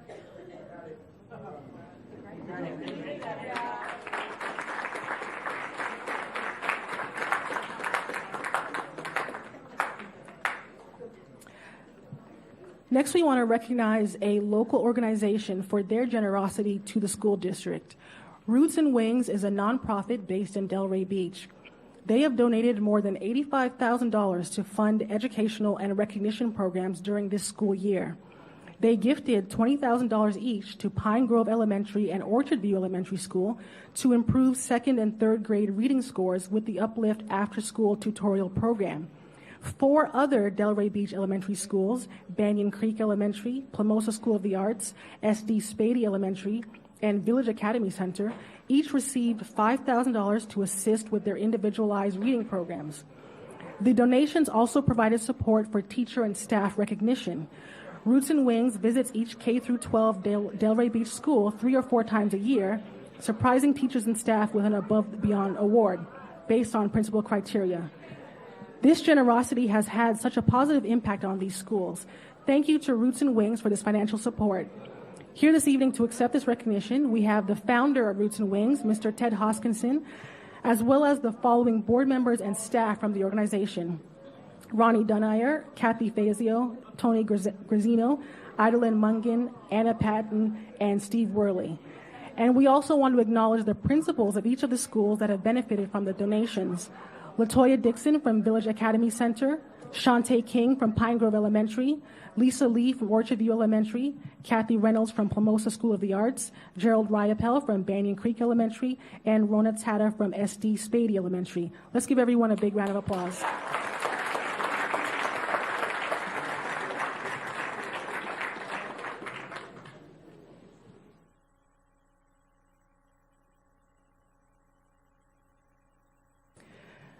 Next, we will be recognizing another local business for their generous donation.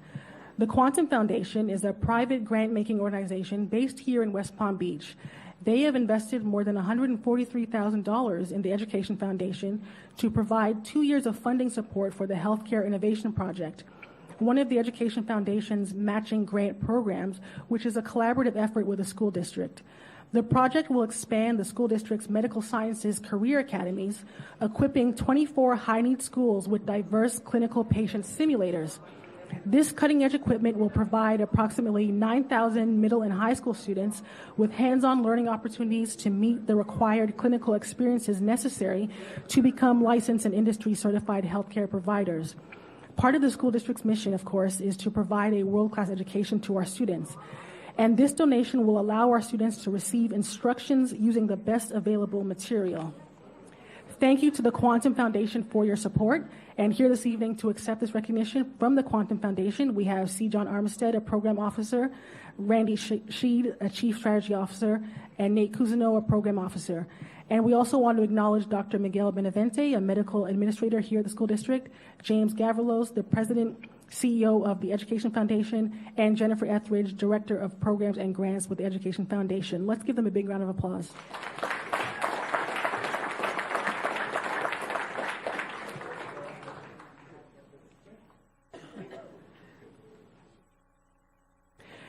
And finally, this evening, we want to recognize 3 district students who have qualified for the Intel International Science and Engineering Fair after competing in school, regional, and state fairs with their original scientific research and engineering projects. The students will be traveling to Phoenix for the fair, which will take place May 12th through 17th. The Intel International Science and Engineering Fair is the world's largest international pre-college science competition.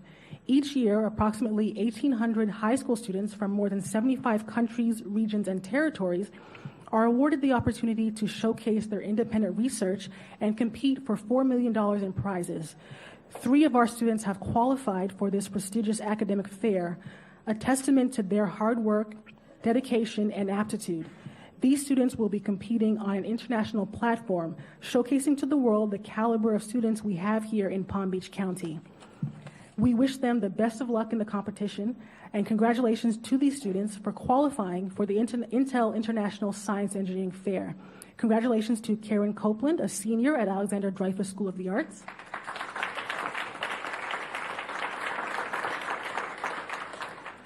Sebastian Cantamini, a junior at Suncoast Community High School. And Andrew Phillips, a senior at Seminole Ridge Community High School. And we also want to acknowledge their principals and teachers, Dr. Susan Atherley and Stephen Annan from Dreyfus, Dr. James Campbell and Carolyn Sly from Seminole Ridge, Karen Wetzel and Jeffrey Laufer from Suncoast, as well as Jennifer Davis from Teaching and Learning, who is also the Palm Beach Fair Director. Let's give them all a round of applause.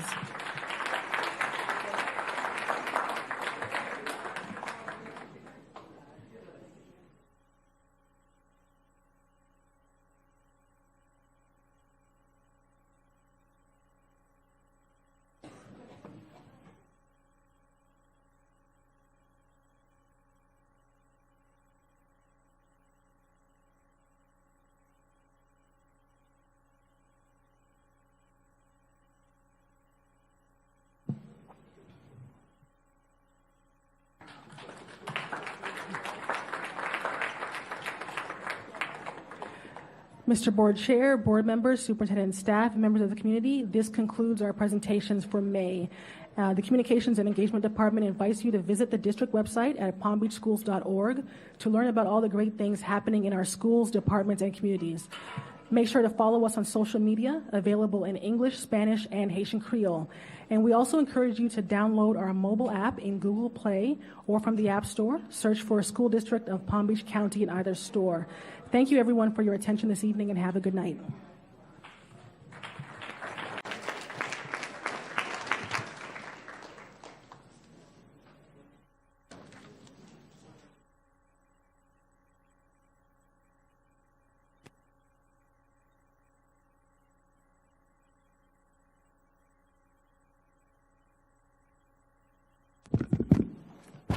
Board members, refresh your computers for that last item that was pulled.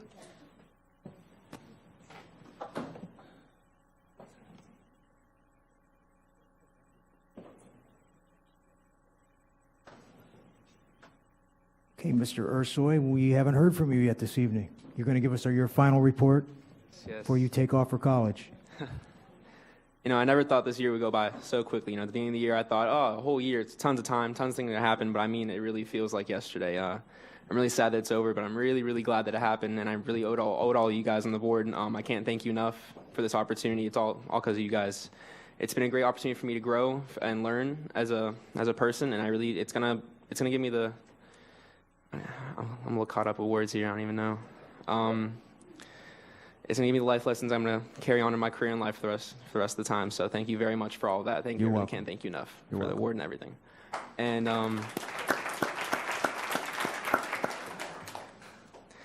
with that, I'd also like to introduce the next year's County Council of Student Council's president, Jaden Manuel, over here. Please stand up.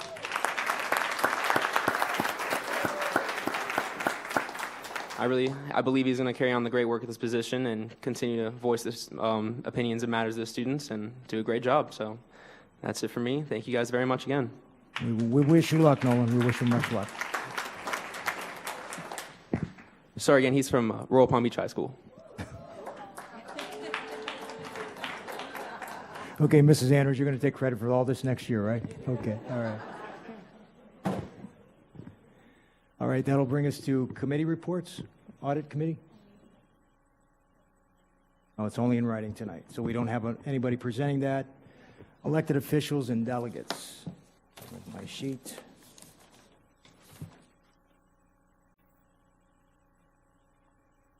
Mayor Bev Smith, would you come up to the podium? Oh, Rich Reed is going to come from the city attorney instead. Mr. Reed, city manager. Yes, good evening. Okay, we'll get it straight. That's okay. Good evening. Thank you.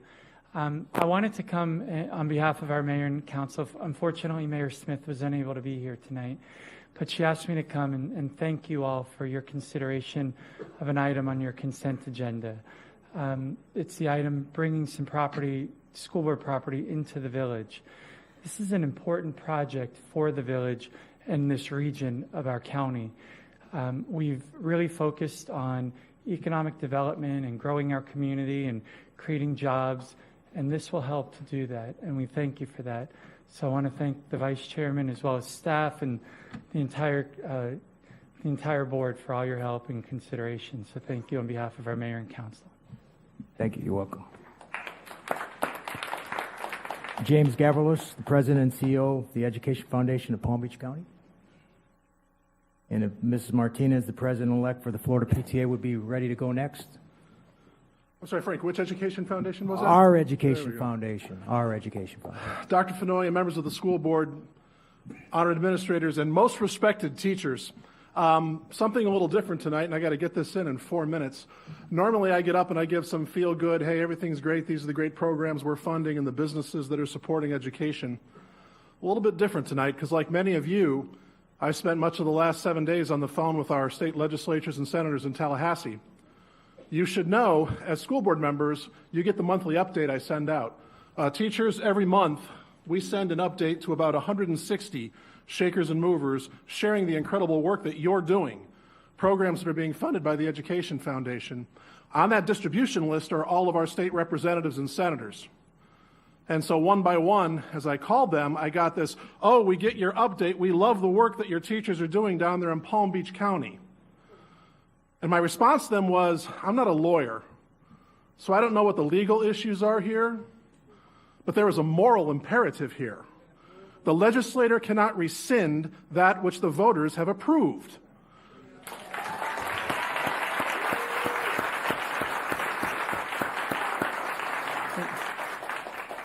Ms. Andrews used the word Machiavellian earlier. The word Byzantine gets thrown around a lot, and if you want to know somebody who can navigate Byzantine minefields, find someone who majored in Byzantine philosophy and theology.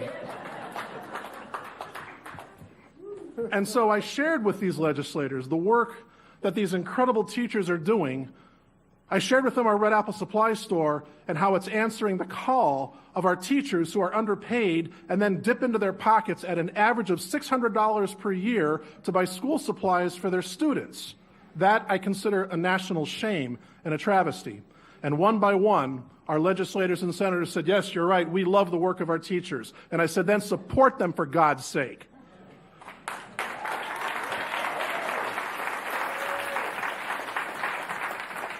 So we at the Ed Foundation believe in our teachers, and we're here to do things that we love to do, which is give away money to our teachers.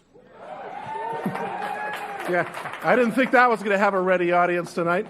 And I am pleased to say we have voted unanimously as a Program and Grants Committee. Our board has accepted and ratified. Teachers, when we used to apply for a Go Teach grant, one teacher working alone could receive a grant of $775. That is now raised to $1,000. Teachers who are, well, I'm not done yet. We at the Ed Foundation love to give money away. Teachers who are working in a collaborative team used to have a limit of $1,225. This year that's being raised to $1,500. We're able to do this because of the incredible support of our business community. 72 hours is all it takes for you to understand what's going on. You honored Quantum Foundation tonight, who made a $147,000 contribution to support the work of the Medical Academy. Tomorrow, no shirt and tie, Mr. Barbieri. I'm going back to my roots at Boca Helping Hands. I'm going to be in my shorts and a T-shirt. I'm personally driving the truck out to the Glades, where we will deliver 10 pallets of school supplies to every school in the Glades.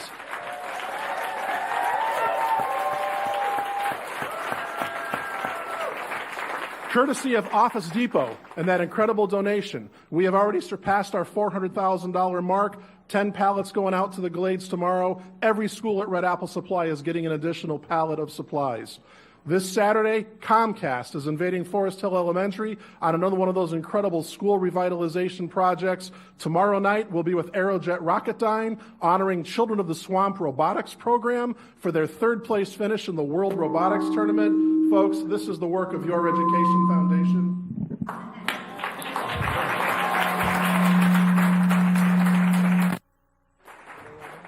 That's God's way of telling me my time is up.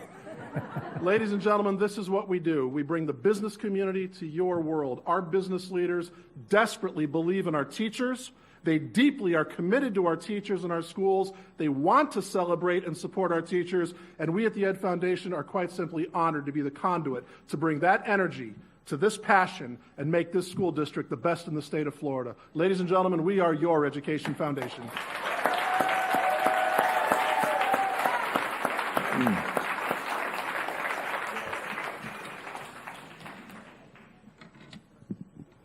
Good evening, school board members, Chairman Barbieri, and Superintendent Dr. Fenoy, and many guests in the galley. It's been a week in Tallahassee. Advocacy in action, let's call it. 70-30 has passed yet again. Thank you, Palm Beach County School Board, for not participating in the Guardian program. Bill 7070 passed. 76-39 and 23-17. This voucher expansion program took $130 million of tax money that could have been spent improving public schools, yet it is now going to vouchers for private schools. Never mind the 2.8 million students that are left in underfunded and overwhelmed public schools. Now, Chairman Barbieri, I respectfully ask for a point of personal privilege. Go ahead. Tonight I come to you as a very concerned citizen and your referendum chair since 2010. 2010. I come to you very concerned. I, along with roughly 380 other thousand Palm Beach County citizens, completed our civic duty by exercising our right to vote. In voting, 72% of us voted on what was written on the ballot. And I repeat, what was written on the ballot. Then in a late meeting, mind you, late meeting, after hours, while we were sleeping, our legislators passed House Bill 7123. Despite many of our local legislators being there speaking against the bill and offering amendments, the passing of this bill went through, negating our democratic process and voiding the voice of 72% of Palm Beach County citizens. How do we continue to campaign to our young students and young people and being mentors? Get out and vote, we say. Your vote matters, we say. And then behind the door, we try to pass legislation which silences the voice of the people. Well, we are not going to stay silent, and we will prevail.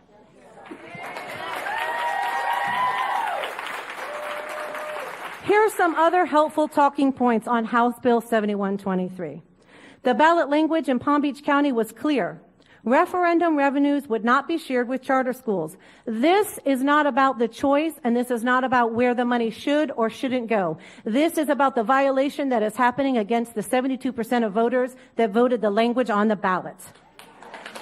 Our voter intent was unambiguous.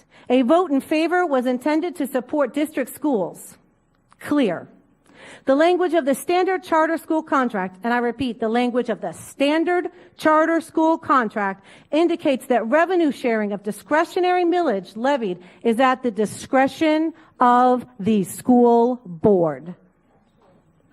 Every year, the state budget lists PICO allocations for public schools and charter schools separately. Clearly, they even must think they have different definitions. This next year's budget, which will be passed probably on Saturday, we have 72 hours to keep watch, includes $0 for public schools and $158 million for charter schools. We stand together. We stand with the school board. We thank you for your support, not only for bringing the referendum forward, for supporting it, and supporting your teachers in the schools. Thank you. You're welcome. Jacqueline Calloway, Vice Chair of the Coalition for Black Student Achievement. Jacqueline Calloway. And after her, Jennifer Jones of Volunteer Association and Fund of Florida. Good evening, Mr. Barbieri, School Board, and Superintendent Fenoy. I have addressed this board on previous occasions regarding the expressed deep concern that the Coalition of Black Student Achievement has regarding the overrepresentation of Black students in ESC programs. This disproportional placement of Black students is rampant in all ESC programs with the notable exception of the gifted. This overrepresentation is particularly egregious when it comes to the emotional, behavior disabled, and the intellectual disabled programs. It is the Coalition's position that this problem must not be dealt with on a gradual basis or only when a parent expresses a concern at a child study team meeting or an IEP meeting. It should not take a critical mass of individuals or complaints to do what is right for Black children. It need only take a strong belief grounded in values that put children first and an unwavering commitment to undo a wrong, since it is Black children who are paying the price. They are the ones who are the critical mass. We ask that one of the first steps that the new Assistant Superintendent of Wellness and Safe Schools, who will oversee school psychologists, make it a high priority to critically examine why and how psychological testing may have aided and abetted in any way inappropriate, ill-conceived, or gender or racially biased conclusions that have resulted in the overrepresentation of Black students in EBD and IND programs. Furthermore, the Coalition asks that the practices of the school-based team and child study teams come under critical examination by the ESC department, and that a report be provided to the board and the superintendent and made public. By critical examination, we do not mean simply statements of procedures and process and data points, but rather verifiable conclusions on the efficacy of the workings within the school committees relative to the placement of Black students. The Coalition will continue to keep the overrepresentation of Black students in EBD and IND programs out in the open for public scrutiny. We will continue to press this issue so that the public becomes aware of the problem and its seriousness. We will continue to do so until there is clear and verifiable evidence that the school district is tackling this problem head-on and with a sense of urgency. The Coalition will not cease in bringing this matter to the forefront in communities and at future board meetings. We must put this end to biased practices that impact the lives as well as the self-concept of Black students. Thank you.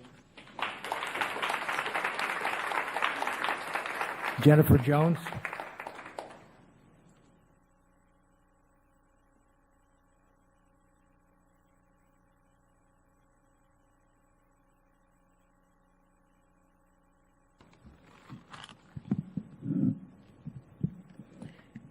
Good evening, members of the school board and our superintendent. My name is Whitlin Pierre, and my colleague Jennifer Jones and I are here again today on behalf of the Volunteer Association and Fund of Florida. There are other issues we would like to bring up to your attention. How come the district has yet to take any resurgence of interest in the dual language program that was brought up from last school board meeting? Also, too, we want to emphasize the importance of the dual language program. And especially when I hear Ms. Marcia Inju share how the Hispanic students will benefit, or even the district will implement more Spanish dual language programs. So we want that same excitement and that same drive for the district to implement the Haitian dual language program. The dual language program in Haitian Creole is needed. And we want to be clear of any misconceptions. Additionally, we would not tolerate anyone echoing any negative comments about the Haitian dual language program. The focus of the program would not be about sak pase na boule. Research has shown that language acquisition is the most effective way to learn a language. And we want, and as also our superintendent shared the story of the Haitian student in Belle Glade, that moved me. And this is why we're doing this. We want our Haitian student to have the same opportunity as our Hispanic students or any other student in the school district. And again, our Haitian student will have the same opportunity to become fluent in both languages. I had the opportunity, being a graduate from Barry University, I spoke to one of the colleagues there and educators who are she has the knowledge and the experiences. And also she was part of the Edison dual language process and program. And she'll be willing to talk to us about implementing or even piloting the Haitian dual language program at our district. With that being said, like I said, we have other issues as well. And I'm going to yield the rest of my time, to my colleague, Jennifer Jones, to talk about the other issue that we have.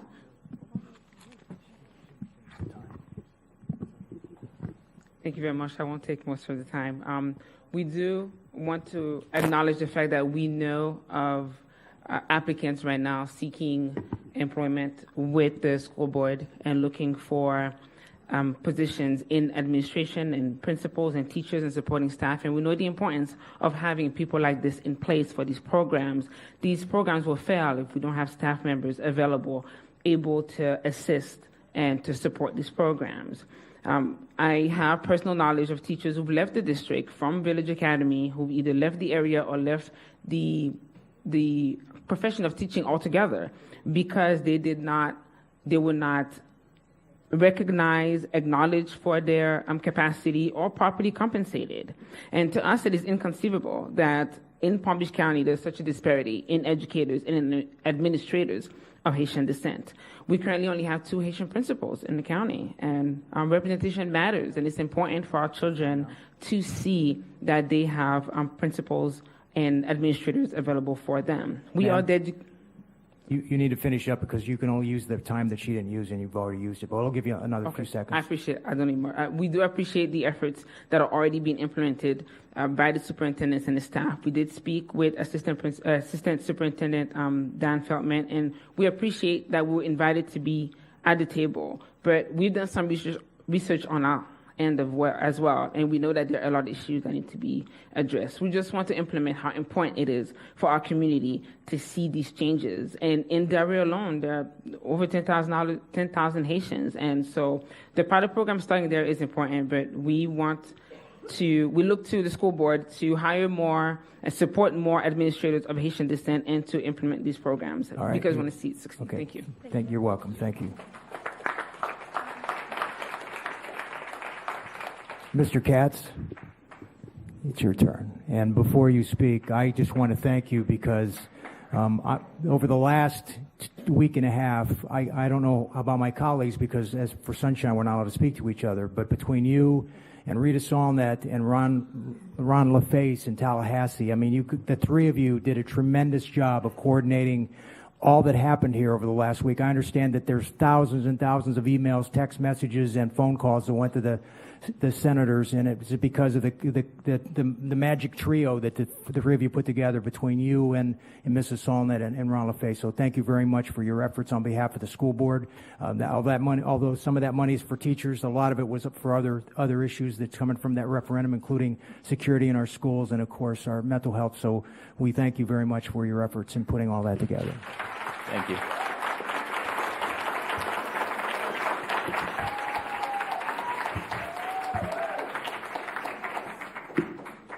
My name is Justin Katz. I'm the president of the Palm Beach County Classroom Teachers Association.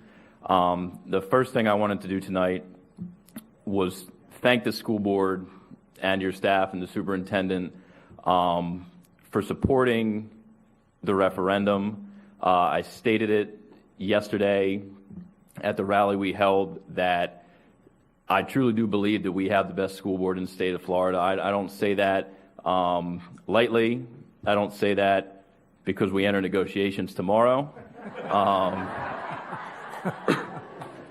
I say that because I've worked in this district for over 12 years now. I've been coming to this room for the past 6 or 7 years. I've seen all of you operate, and it's a beautiful board, a diverse board, a deliberative board, and a fair board. You guys do an amazing job. So first, I just wanted to thank you for that.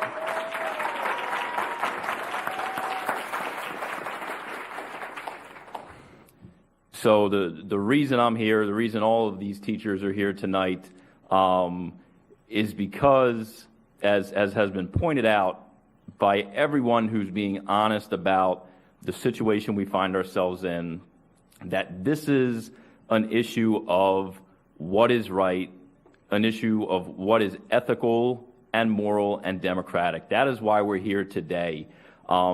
This is not about partisan politics. This is not about ideological divides. Going back to a year ago this month, this board started to discuss the language that would be placed on the referendum ballot in November.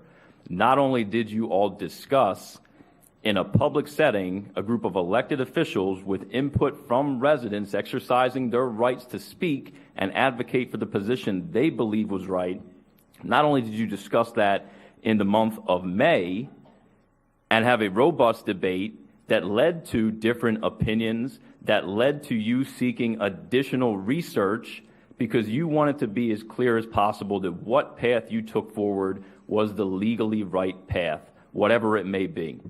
So the item was tabled an entire month until the June meeting. And when you all came back at the June meeting, again, a group of elected officials discussed and deliberated in a public meeting, had input from residents who had different opinions, both sides of this issue, and ultimately at the end, with that additional research and due diligence on your part, you made a decision how to word the ballot. You took a vote. It was a lawful vote by this board what to put on that ballot. Fast forward another month or so, the county commission was presented the ballot language and had to exercise their authority to put that question on the ballot. They did. Other details that have been overlooked in all this, beyond the ballot language, are that there was a discussion about when to hold the election. Should we do it during the August primary?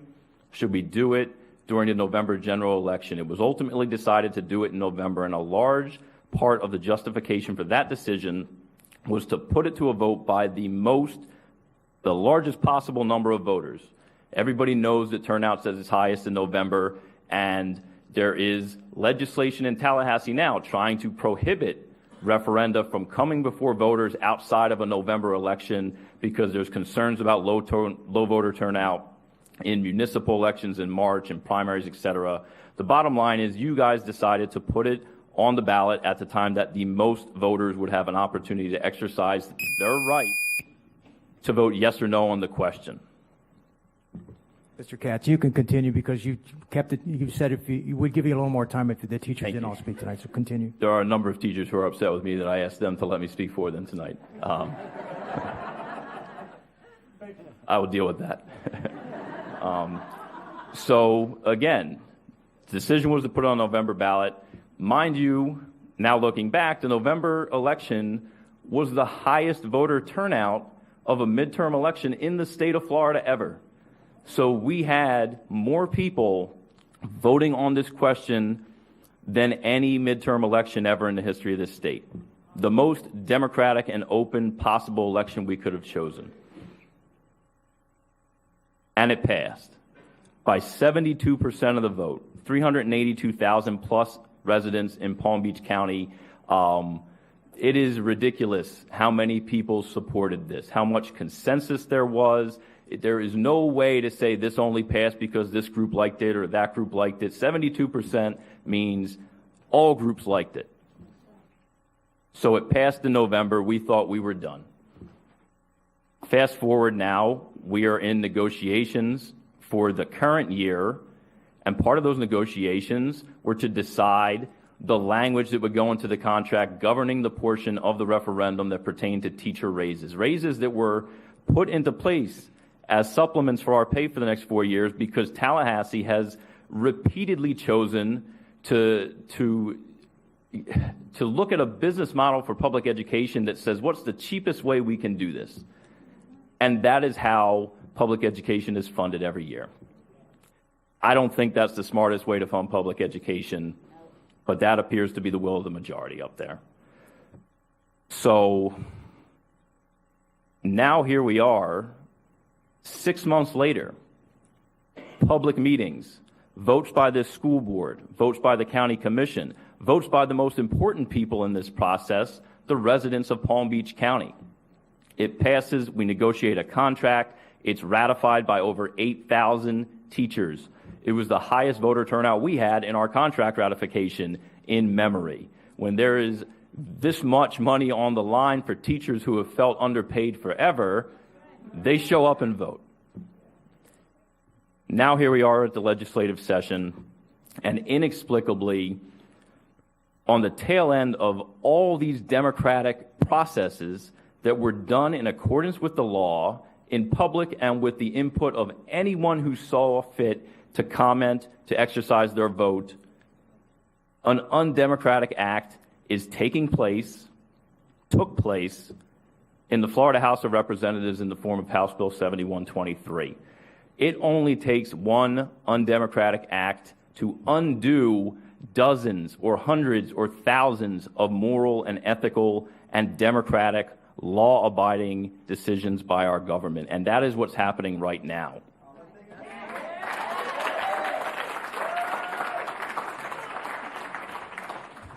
Nobody is even fighting with the legislature about the fact that there is a decision being made to change this rule moving forward.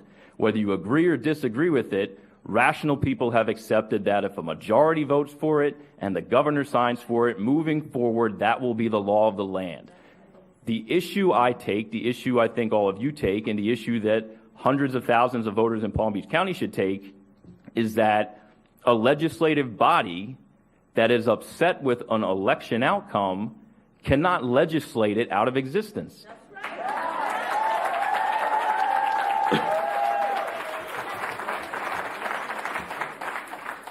I don't know if it's ever happened before. You know, I'm 35, so I'm getting old. But I cannot remember a point in my lifetime where an election transpired, something won.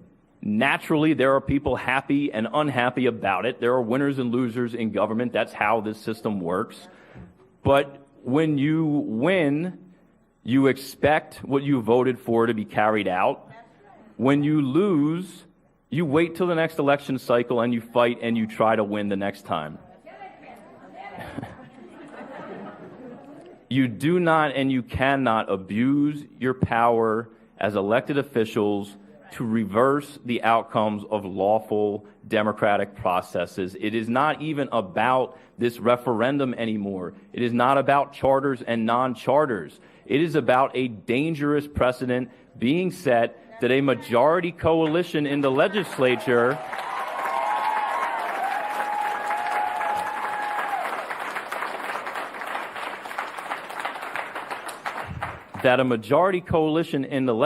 any legislature at any level of government, can say, we don't like what the voters decided in an election, let's change that right now.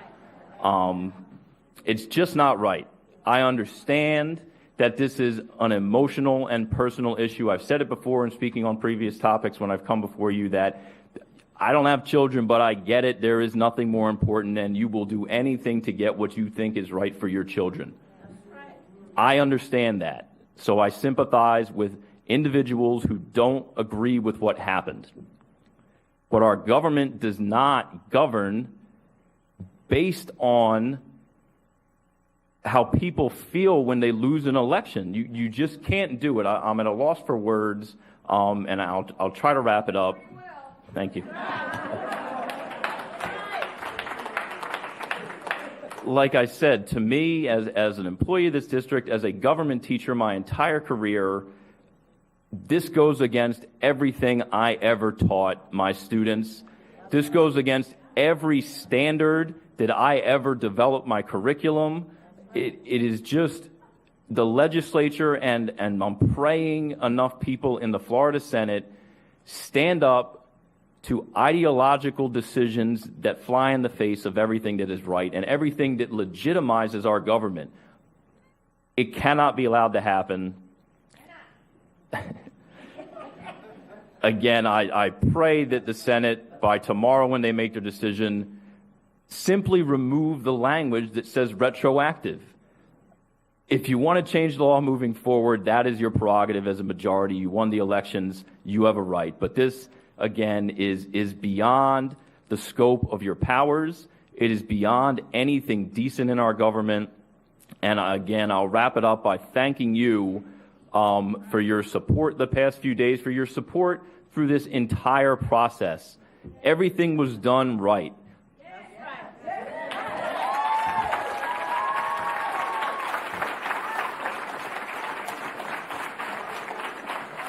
It's impossible to make everyone happy. It's impossible for someone or some group to win every time. And people have to accept that sometimes you win and sometimes you lose, and you live to fight another day in another election.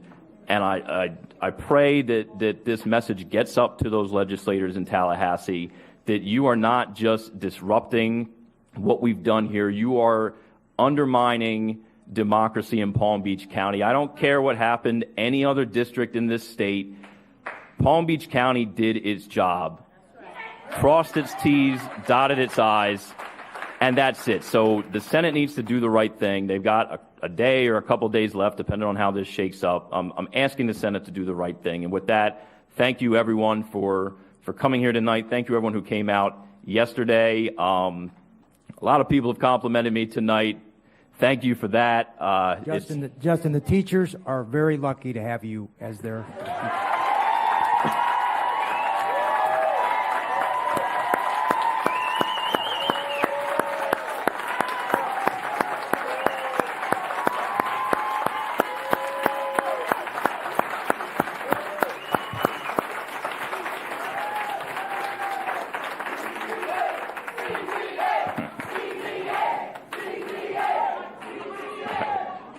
Hey, Justin, we have to get on with the meeting if you don't mind. I appreciate the leniency tonight. Just thank you all again. I don't deserve nearly as much of the praise that's been given to me today because it's impossible for one person. No one person should try to take as much credit as been given to me tonight. And the teachers and the voters and you all deserve as much a share of the credit for trying to do the right thing and following the process. So with that, thank you very much.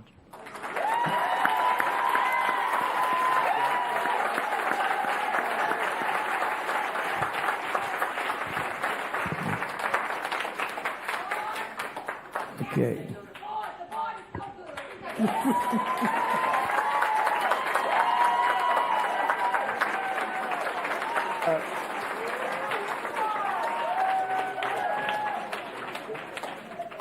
Edith, you never cease to make us laugh. Thank you.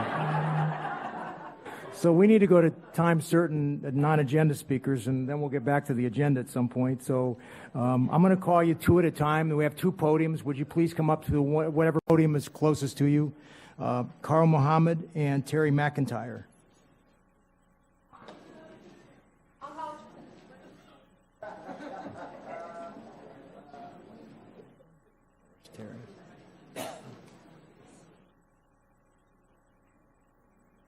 When you start speaking, please state your name for the record. Thank you. Carl Muhammad. Tonight I wanted to make a note because I think we spent a lot of time on the graduation rate. I know that it has picked up, but I know inside of our community we're having a problem with the content, with what our children are receiving as supposedly education. And we understand that the miseducation is causing all of the problems inside of our community with all of the shooting, the drug usage, and all of the other things because we understand now what kind of information is being rendered to us.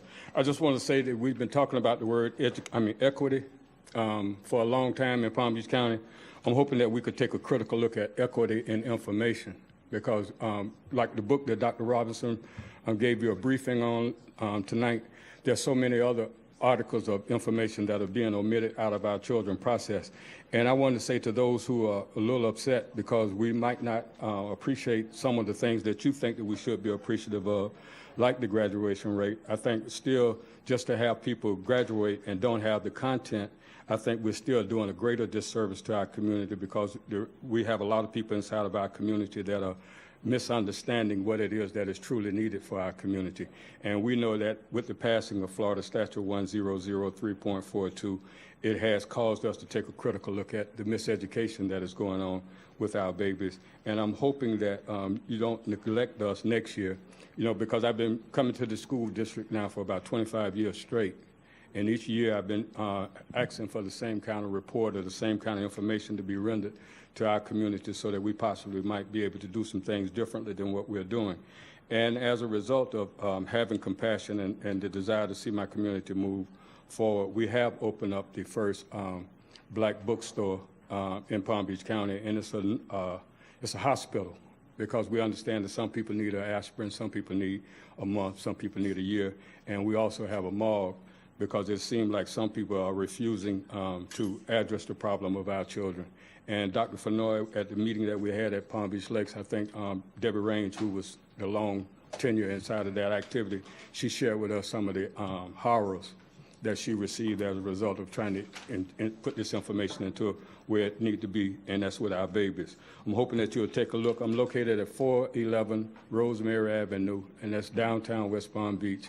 And when you think about it, when you get ready to call for information, it's always 411. So the address is 411 Rosemary Avenue, and I'm looking forward to seeing some of you this summer as we continue to try to prepare ourselves to really do the real necessary work. And I know it's very difficult, because to revamp what has already been given to us, we've been trying for 25 years here in Palm Beach County, and we haven't been really successful as of yet. And Mr. Barbieri, you're welcome. All right, thank you. After Mr. McIntyre, Jan Porter, would you come up to one of the podiums? Mr. McIntyre, go ahead. Good evening. And good evening, everyone here, illustrious staff, members of the board. Before I start, I have to tell you that I approached 8 people before I came here, because if I didn't, you would probably have me arrested for insanity and escorted out to have a urinalysis test. And that's a joke. What I'm here to talk about is a unique opportunity for 2 of our football programs in Palm Beach County. They've been identified by Global Football, which has been around for 23 years, and has done international American football games around the world. Probably their most prestigious event so far was a college game, first ever played on the continent of Africa. It was in Tanzania, and after the teams played, and after they did their community service, they went and climbed Mount Kilimanjaro together. So Global Football has identified Pahokee and Glade Central to play other U.S. football teams in Dublin, Ireland, in August of 2020, before the Navy-Notre Dame game.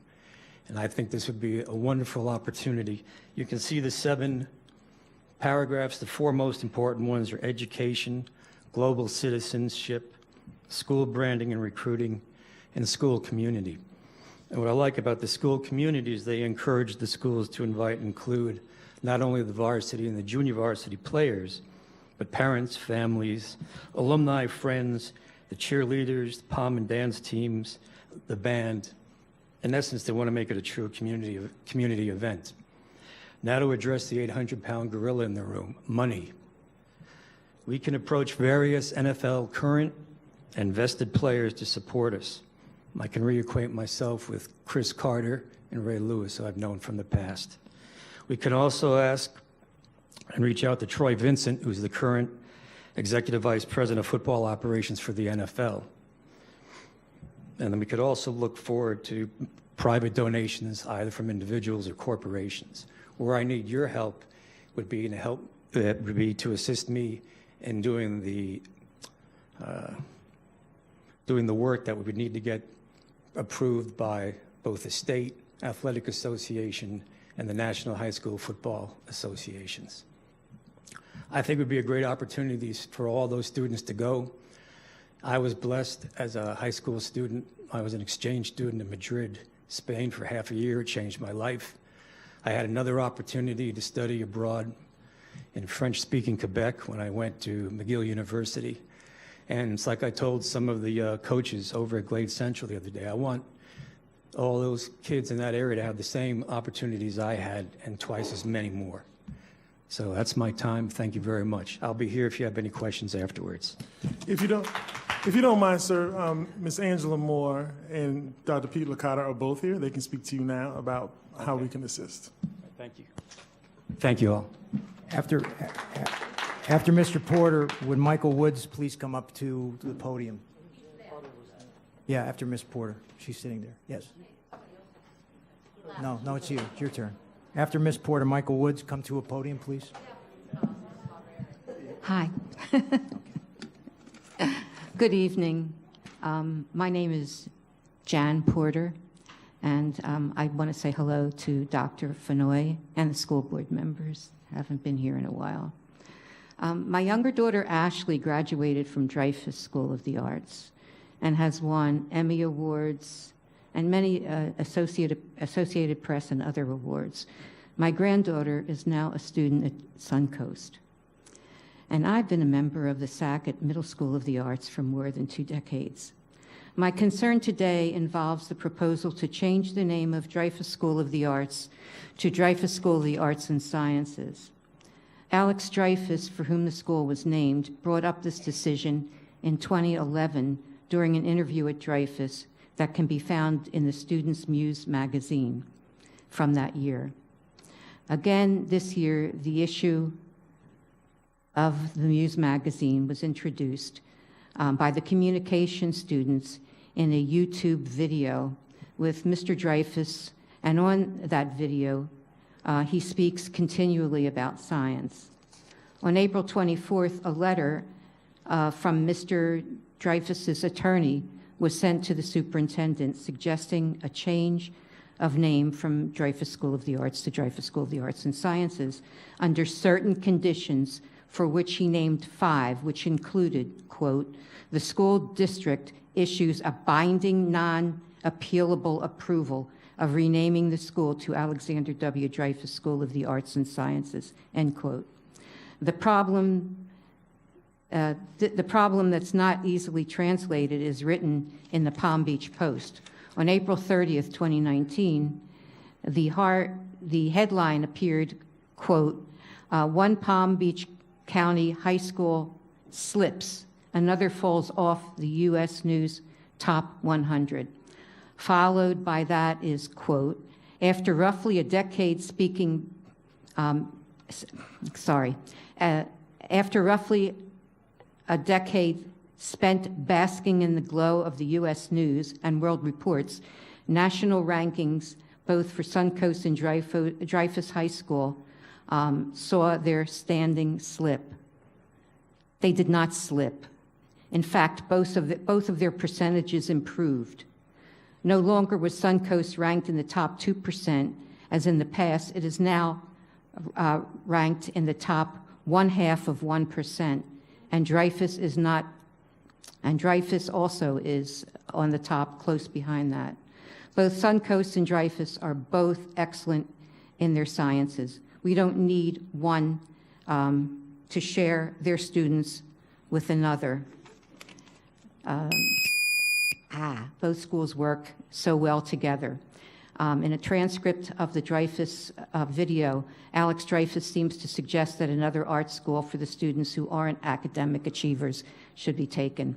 Anyway, if it ain't broke, don't fix it. We shouldn't. Thank you. Thank you. Tammy Adams and Jacqueline Major, are you still here? Tammy Adams, Jacqueline Major. They left. How about Jillian Rodriguez and Diane Hanfman?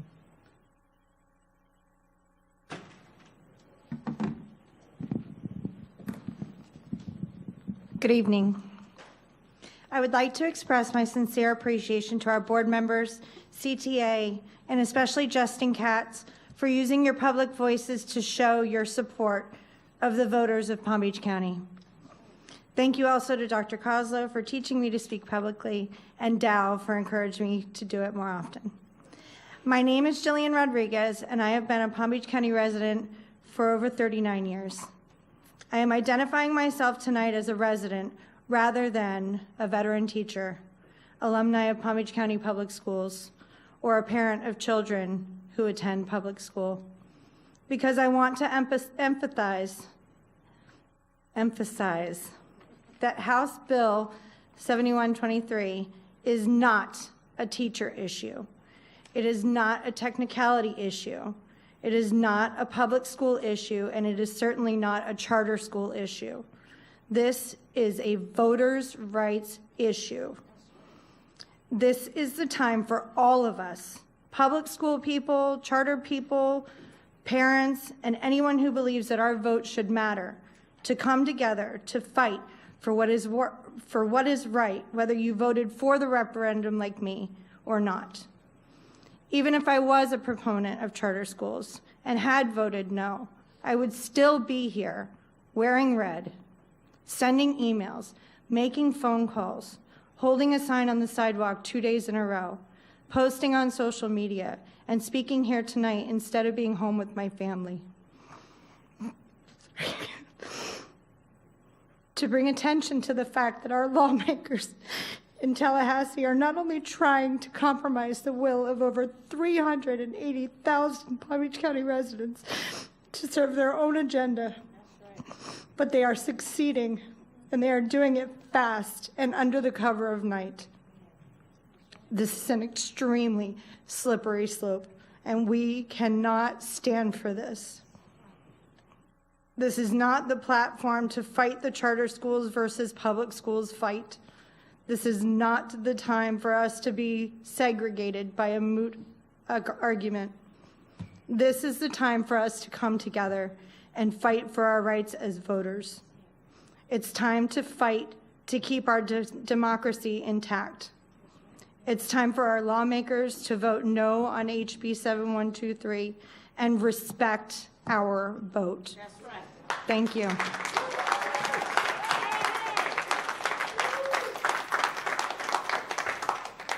Go ahead, ma'am. Hi, Diane Hampman is my name. I dropped off some papers for you, and I hope that you have had a chance to review them.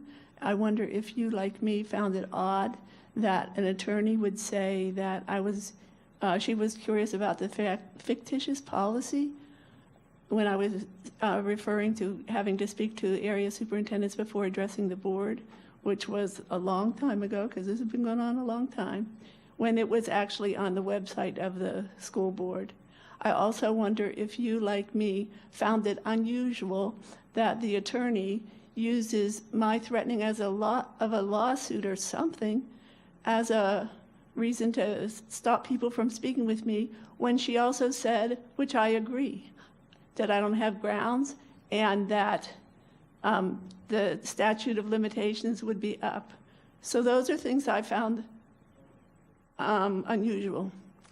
I also noticed in the emails that the person who spoke to me after this meeting and told me to my face that she agreed I had not threatened a lawsuit, in writing said that I had indeed threatened a lawsuit. That same person complained of my inappropriate emails. So I would like to explain to you why there might be inappropriate emails. I respond to that person by explaining that I do not send thanks to people who cast blind eyes and deaf ears for 2 years as my child displayed appetite loss with her depression, going from 105 to 88 pounds at 5'6".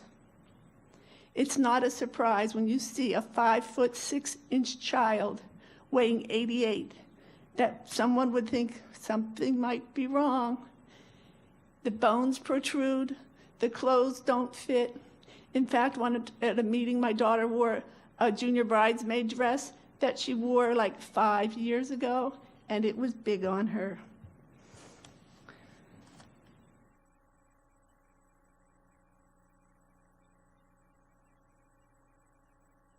It's also a story of 2 psychiatric recommendations ignored. It's a story of being forced after we moved to a different school's boundary so that she could access the school she wanted to, that we were told that we would have to split our family and our time, despite there's never been a call to DCF.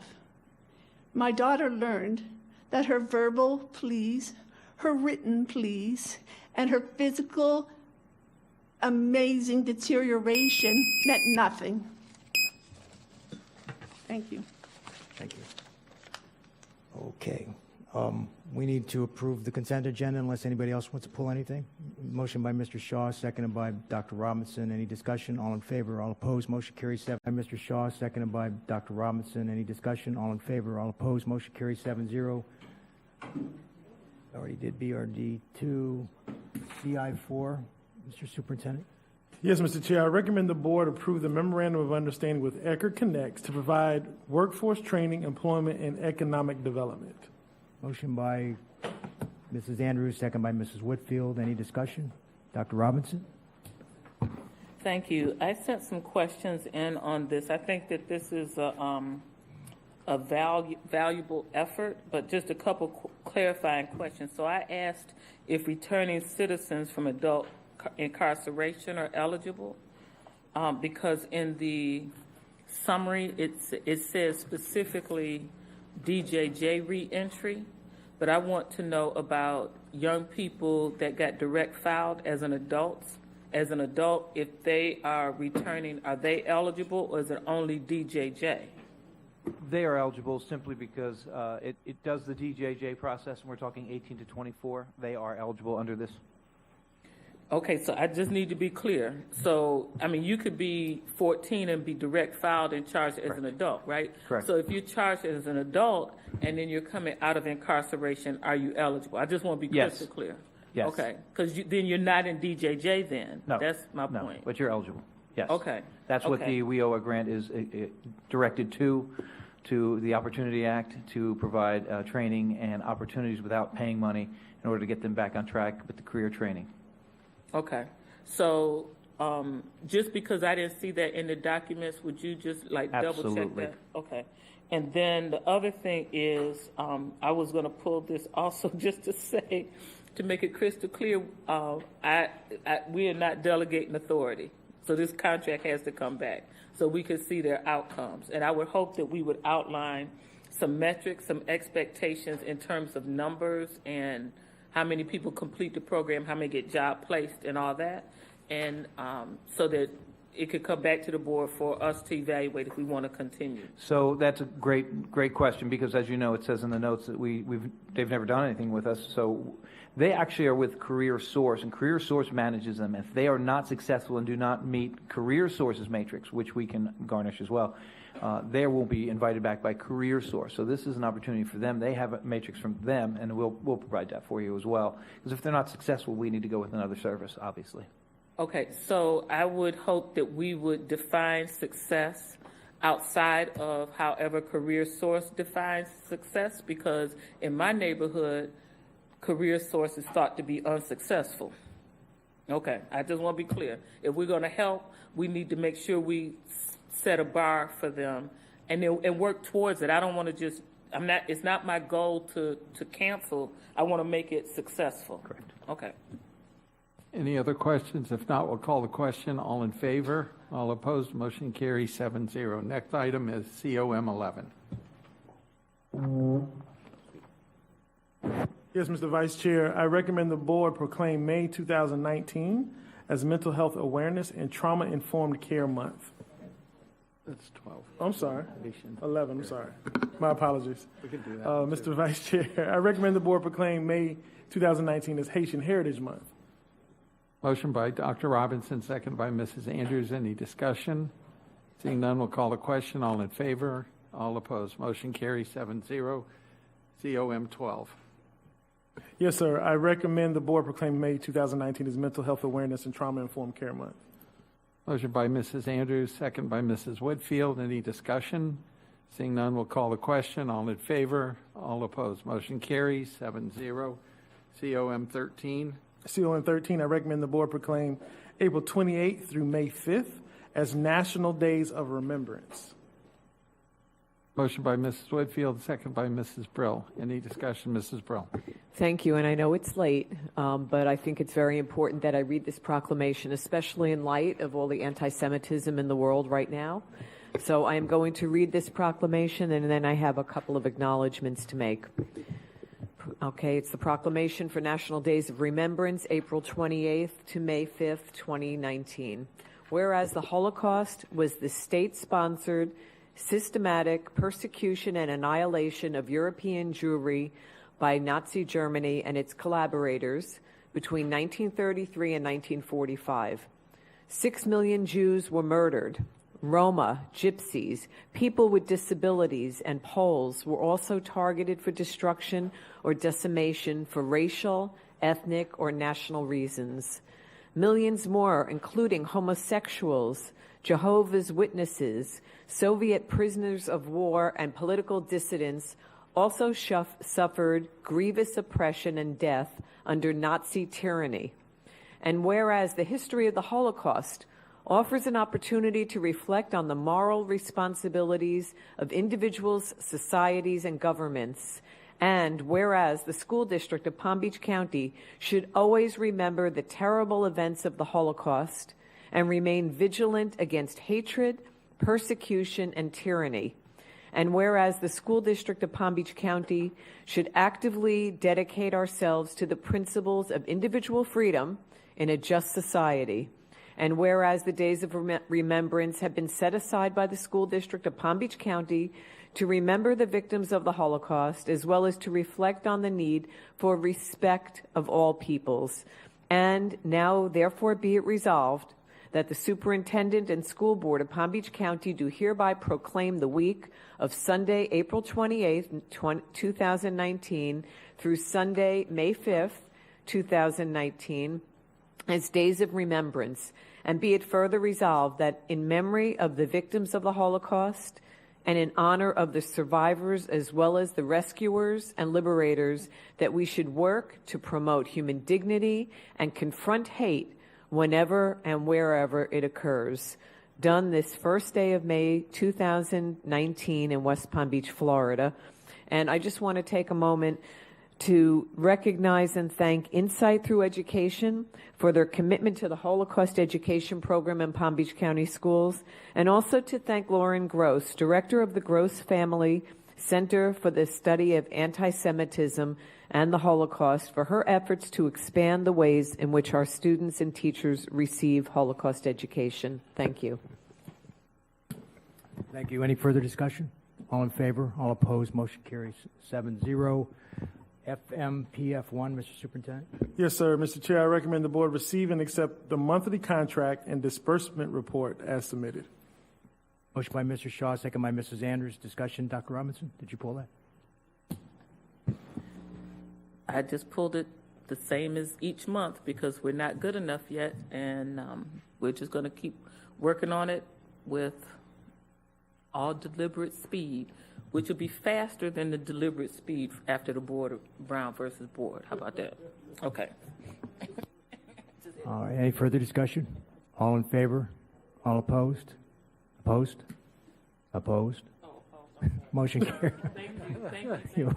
You're welcome. Motion carries 6-1 with Dr. Robinson abstaining or voting no. PC1, pre-qualified vendors. Yes, Mr. Chair, I recommend the board approve the new and renewal pre-qualified vendors as indicated in the attachments to participate in solicitations for construction projects estimated in excess of $300,000. Do we have a motion? Motion by Mrs. Whitfield, seconded by Mrs. Brill. Any discussion? All in favor? All opposed? And Dr. Robinson, you can't say a word. For a change. For a change. Motion carries 6-0 with Dr. Robinson abstaining. That's it, brother. I think, unless the board members have anything else, if you do, I'm going to throw this bottle at you. The meeting is adjourned.